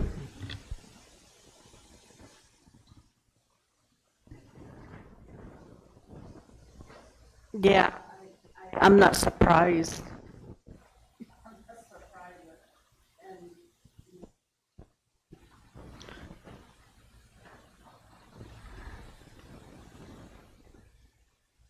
We just that we attended the senator that there present wrote a book, and the title of the book was something Sausage Factory, the Sausage Factory. So yeah, I believe. But, you know,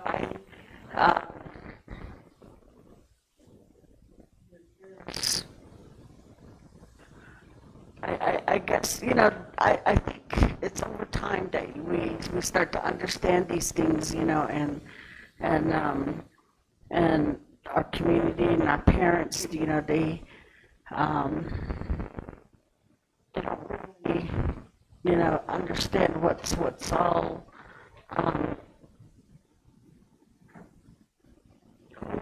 we had 4 different things going on, and so I think, yeah, it's sad. It's sad, but I'm glad we do what we can do, and then you can't get back those days that Member Montoya is talking about.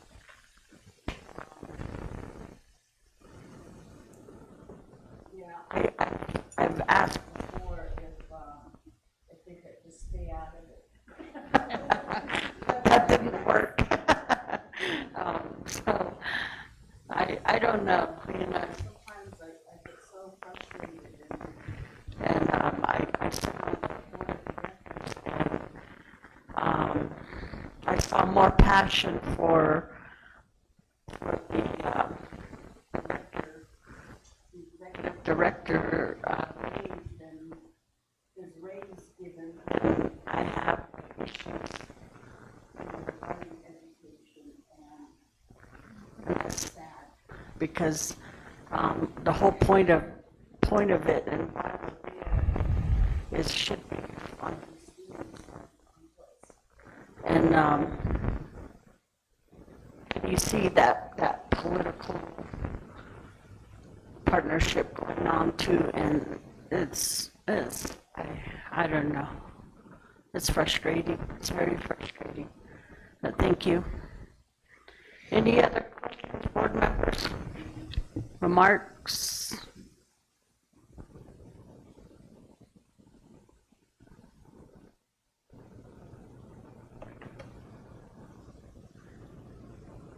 Thank you.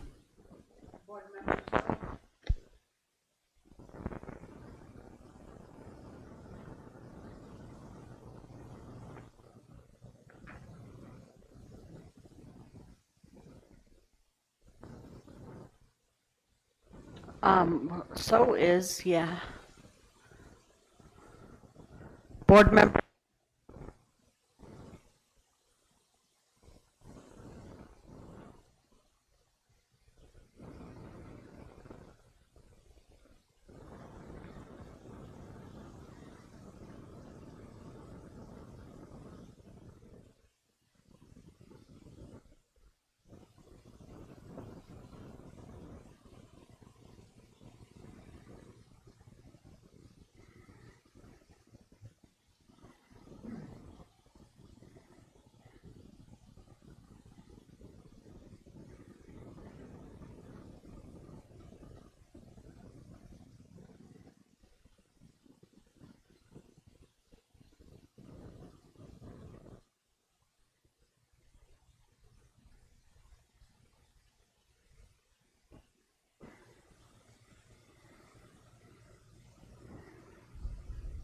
Board member So?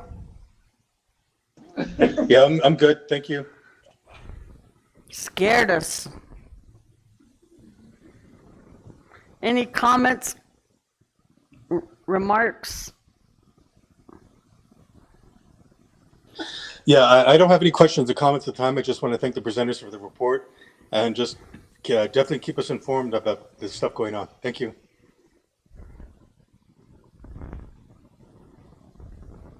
Okay. What stuff? let me test you.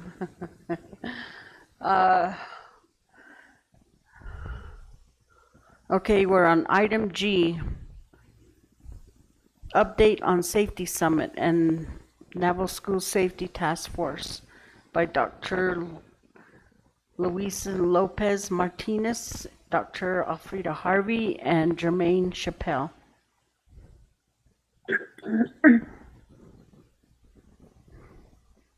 Good evening, board members, superintendent, and guests. We have 2 topics to kind of talk about.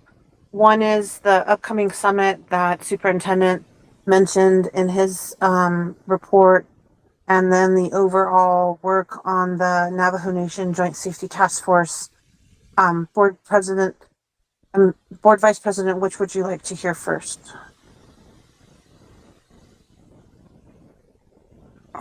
I would like to go back to Ms. Gonzalez first. Yes, yes, ma'am. Okay, to that letter. Yes, ma'am. So I did take a look at the letter. It is consistent with what we've done in years past. You know, I remember, for example, Mr. Archibek giving the explanation when he was here that oftentimes bars come in throughout the month, and it's really important to timely get those posted and processed. And if we were to wait until a board meeting each month to do that, it would really put us behind. And so that's really the intention of what Finance Director Ms. Gonzalez was talking about. And so it does definitely appear consistent with that previous action, Board Vice President.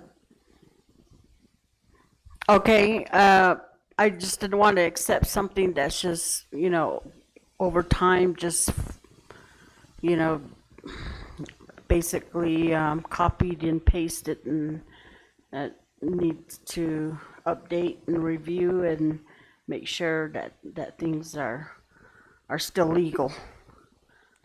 Yes, ma'am. Everything looked good in the letter, and it is an important thing to stay up to date on those bar transfers. And there's plenty of oversight, as Ms. Gonzalez indicated, because they come back to the board on a monthly basis. Mm-hmm. Okay. And they still have to be consistent with the budget. So it's a tidy package. Okay, thank you. Any other comments, questions? Okay, we'll go on to the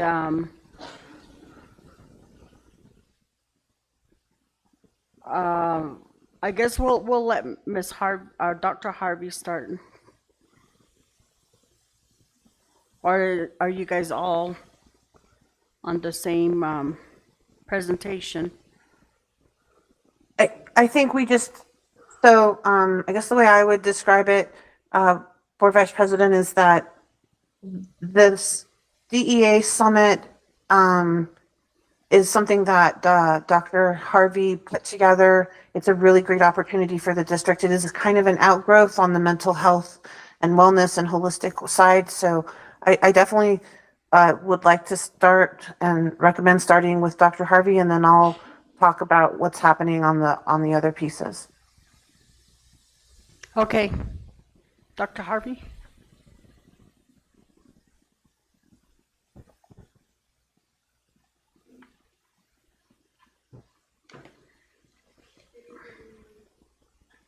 Good evening, Board President, members of the board, and Superintendent Carlson, and our audience.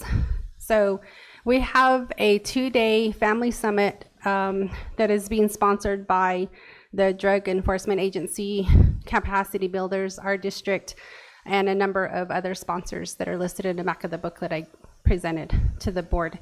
I did share some of this information with the board last week before the meeting started, but this is your copy that I gave to you. And Vice President Aspis. I also can forward copies to those of you who are online and who are not here to receive the copy. So Capacity Builders is our partner with our district. They've been partnering with us for a few years on different community initiatives and within our school district. And they approached me several months ago and asked if we would be interested in helping them to sponsor and co-sponsor a community event for our families with the Drug Enforcement Agency. And this summit, family summit, is something that they usually hold in the bigger cities, Albuquerque, I think Alamogordo was one of them, but across like the bigger cities.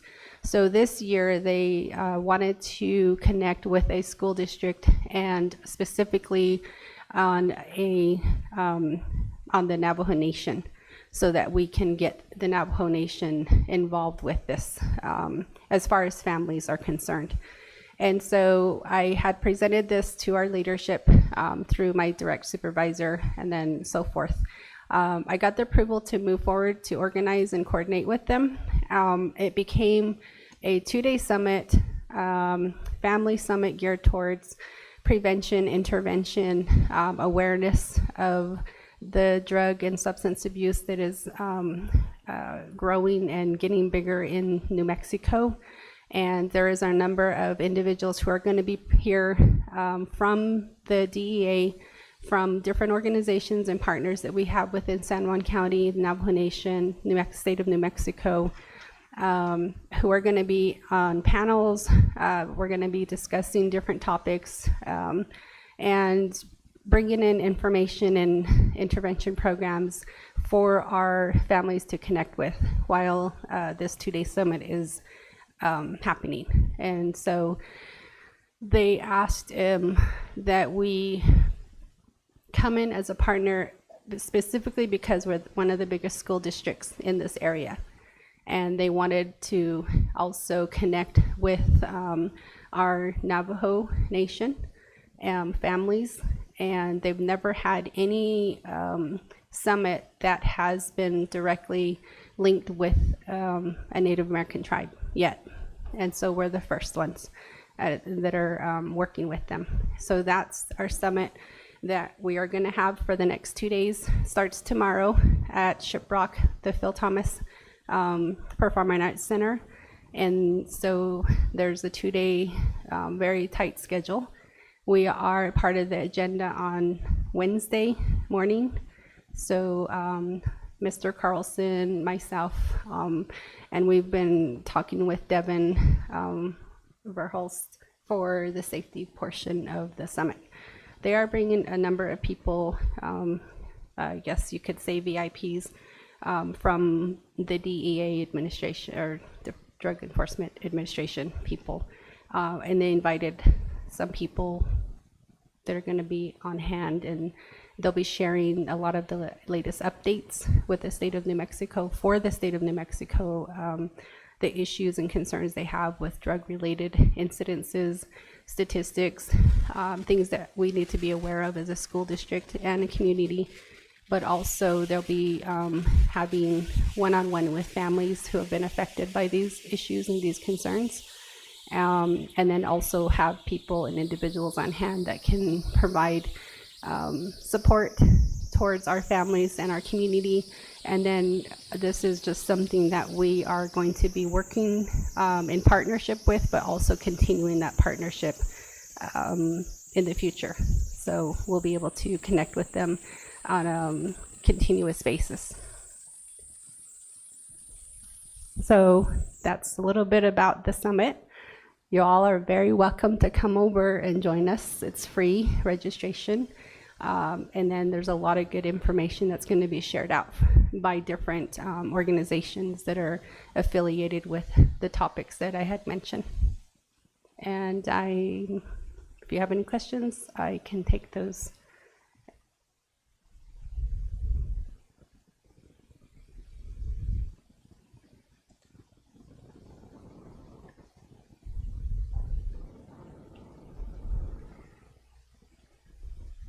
Is this a wanted with Steve Carlson?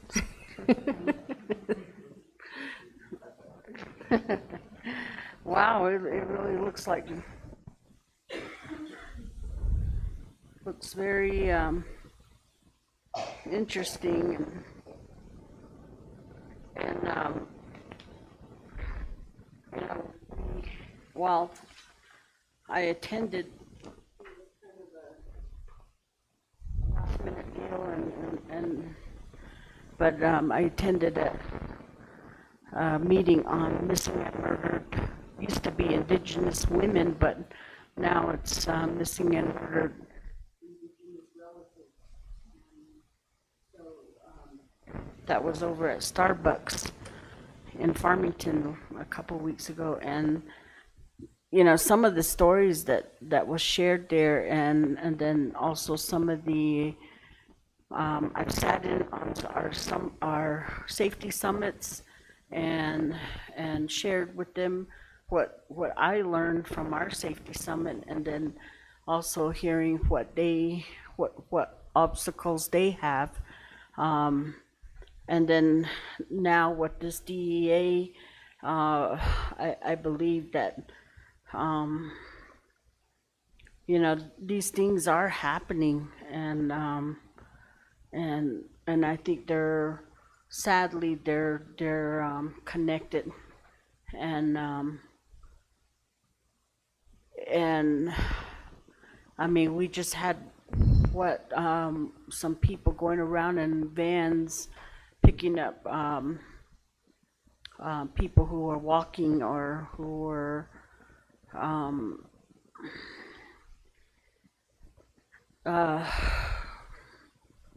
I guess drunk and not totally all there, but they end up in Phoenix. So, you know, those things are happening in our community, and then during COVID, we had the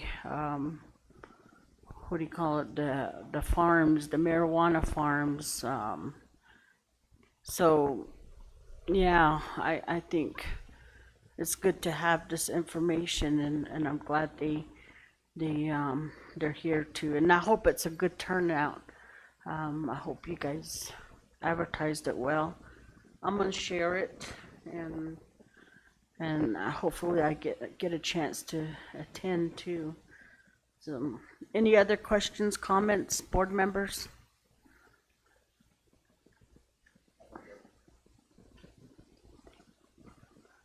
Board member So?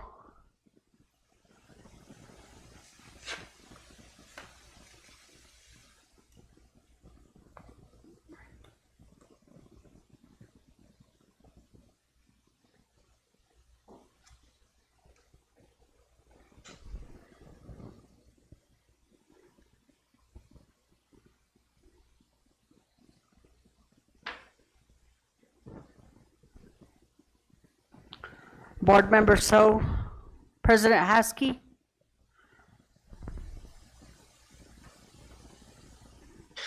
No, I don't. Thank you. I'm here. I don't have any questions. Thank you. Okay, we need to stay in touch so that we know we have a quorum. Thank you. Okay, thank you very much. Thank you, Dr. Harvey.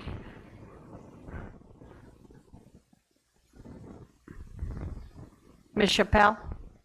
Yes, Board Vice President. And just, you know, by way of reminder, we had an incident a few years ago with a student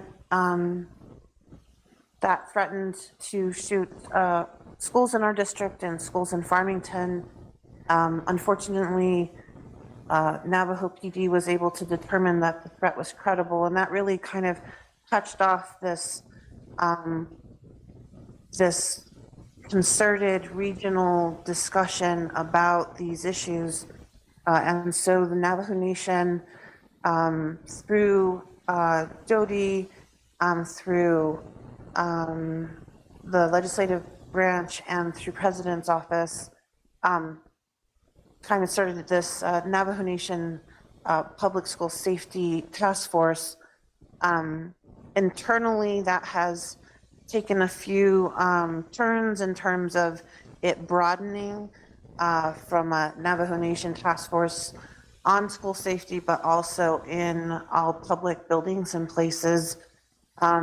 We did have a summit initially at the Phil Thomas, and that was really well attended. The next one was going to be on the health side of the issue. And I think participate with the DEA summit because that involves a lot of these issues. But my understanding is we still are working from that regional standpoint to have another follow-up summit on the health holistic wellness side of this issue.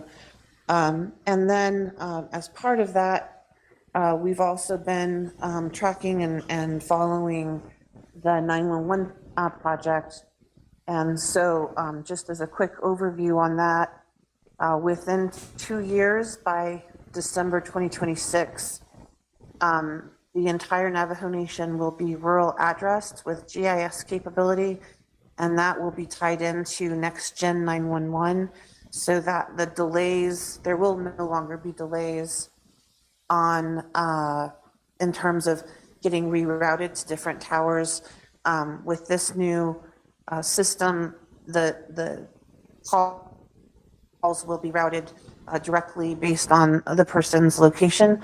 And so potentially what this does from the standpoint that we're talking about on school safety, but also murdered, missing, and Indigenous family members, it'll really help us kind of create a much better safety net so that we can coordinate with different levels of law enforcement to make sure that we're responding very quickly to issues and concerns. And with that, I stand for question. We can always come back and bring in more detail if you like, board president, board vice president, and board members.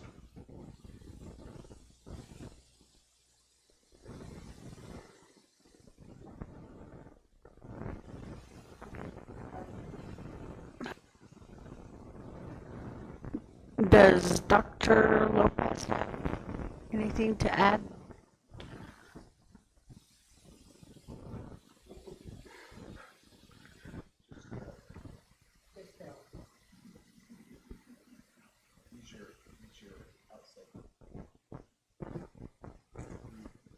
Mr. Carlson told me I sounded like Minnie Mouse today.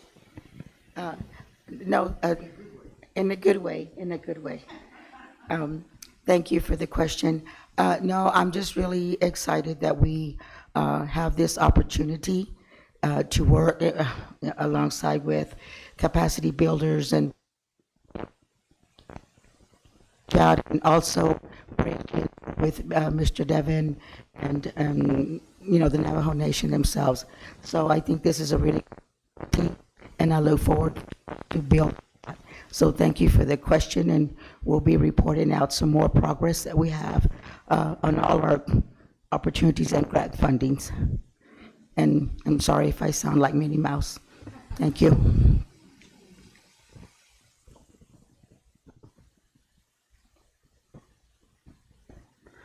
Okay.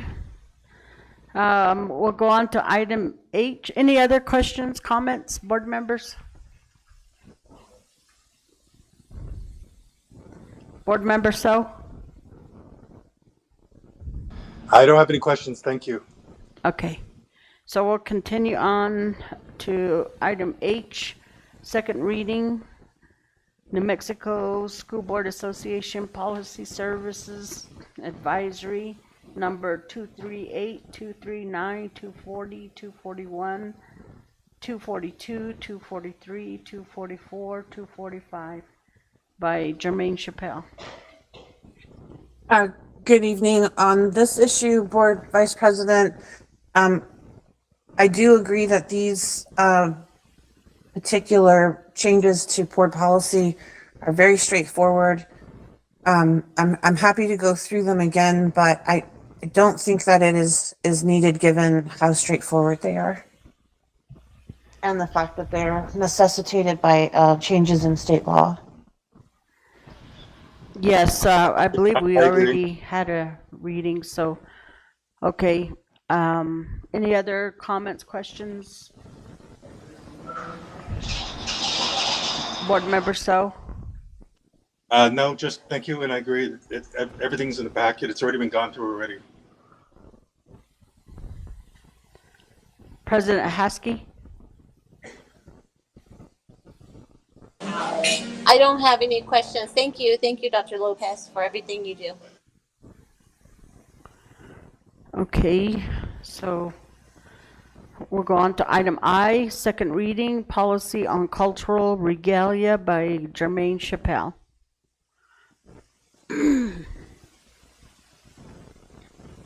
And same with this policy, it's very straightforward. Based on the first reading, there weren't any questions from the board. But I'm happy to go back through that again if you want me to, but again, it was pretty self-explanatory. I'm gonna ask Ms. Ray, do you remember the first reading on this cultural, I thought we passed it along to the regular board meeting.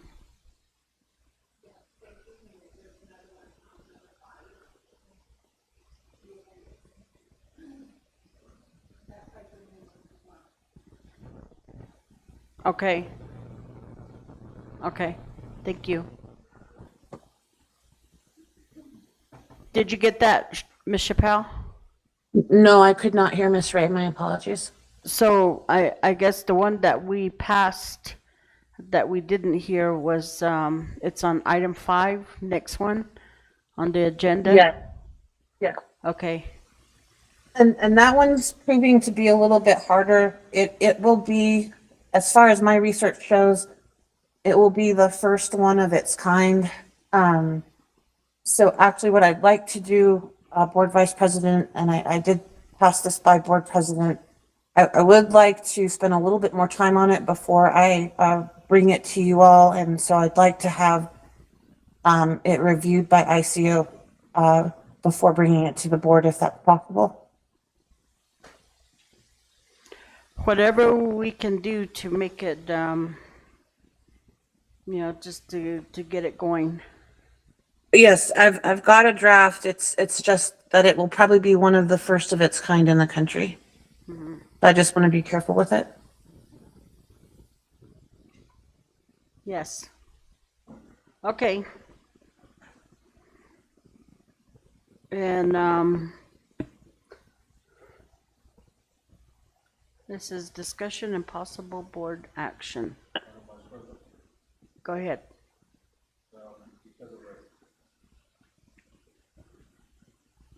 Board Vice President, we can't hear whoever's speaking, sorry.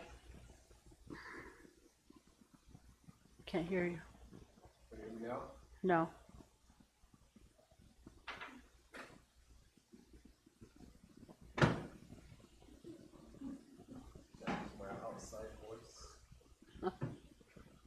Try the podium.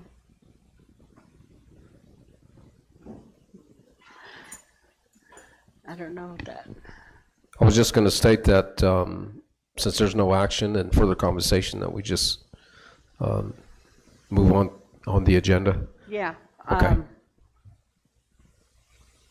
But I'm wondering, what do we need to do?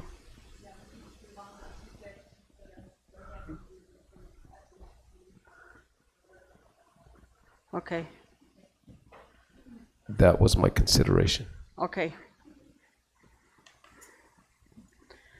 And now we're at item 6. Did you guys hear that, Board Member So, President Haskell?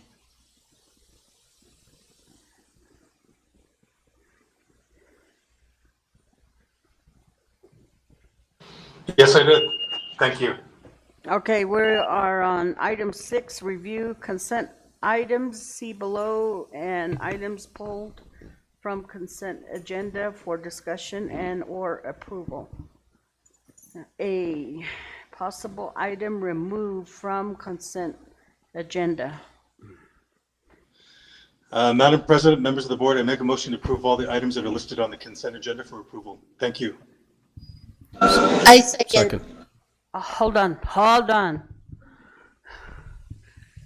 I'm gonna refer back to Ms. Ray. I slept since then, since the work session, so was there anything that should be removed or?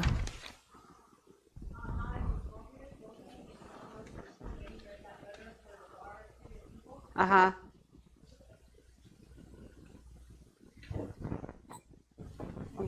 Madam Vice President, I believe Ms. Chappelle said that was good. Yes, yeah, Yeah, she did sign off on it, yes. yeah. Other than that, accepting, I just asked that the board accept that motion in the second. Motion by Mr. So and the second by Ms. Haskell. Okay.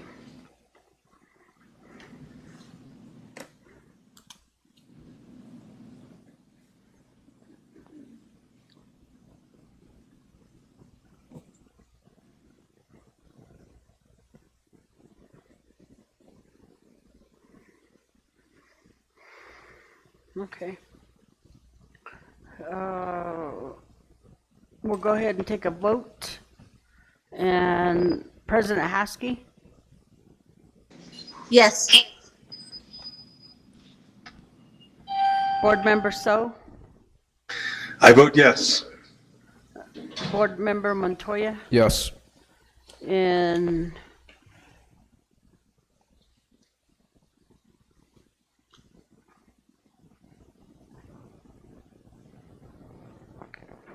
I vote.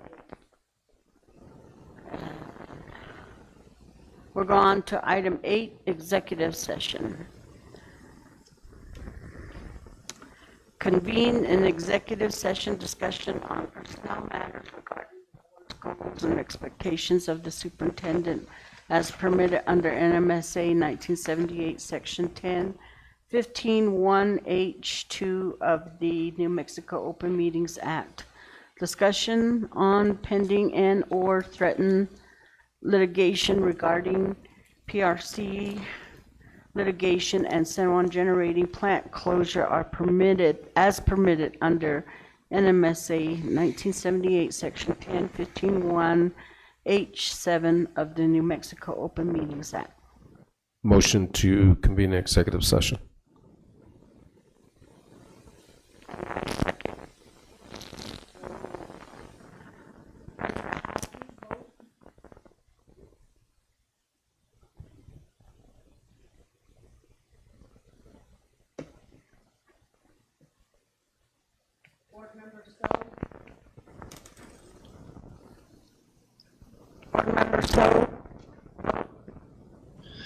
What was that? The audio is not coming in. I could.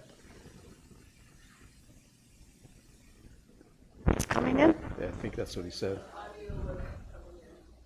Oh, your audio. Okay, all right, did you take a roll call vote? All right, I vote yes. Do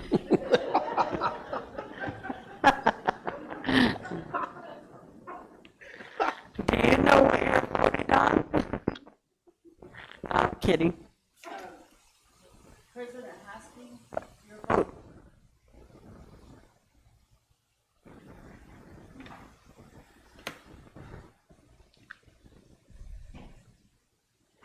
President Haskell, your vote. I'm sorry? Your vote. Yes. Board Member Montoya. Yes. And I vote yes. So we are now in executive session.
sessions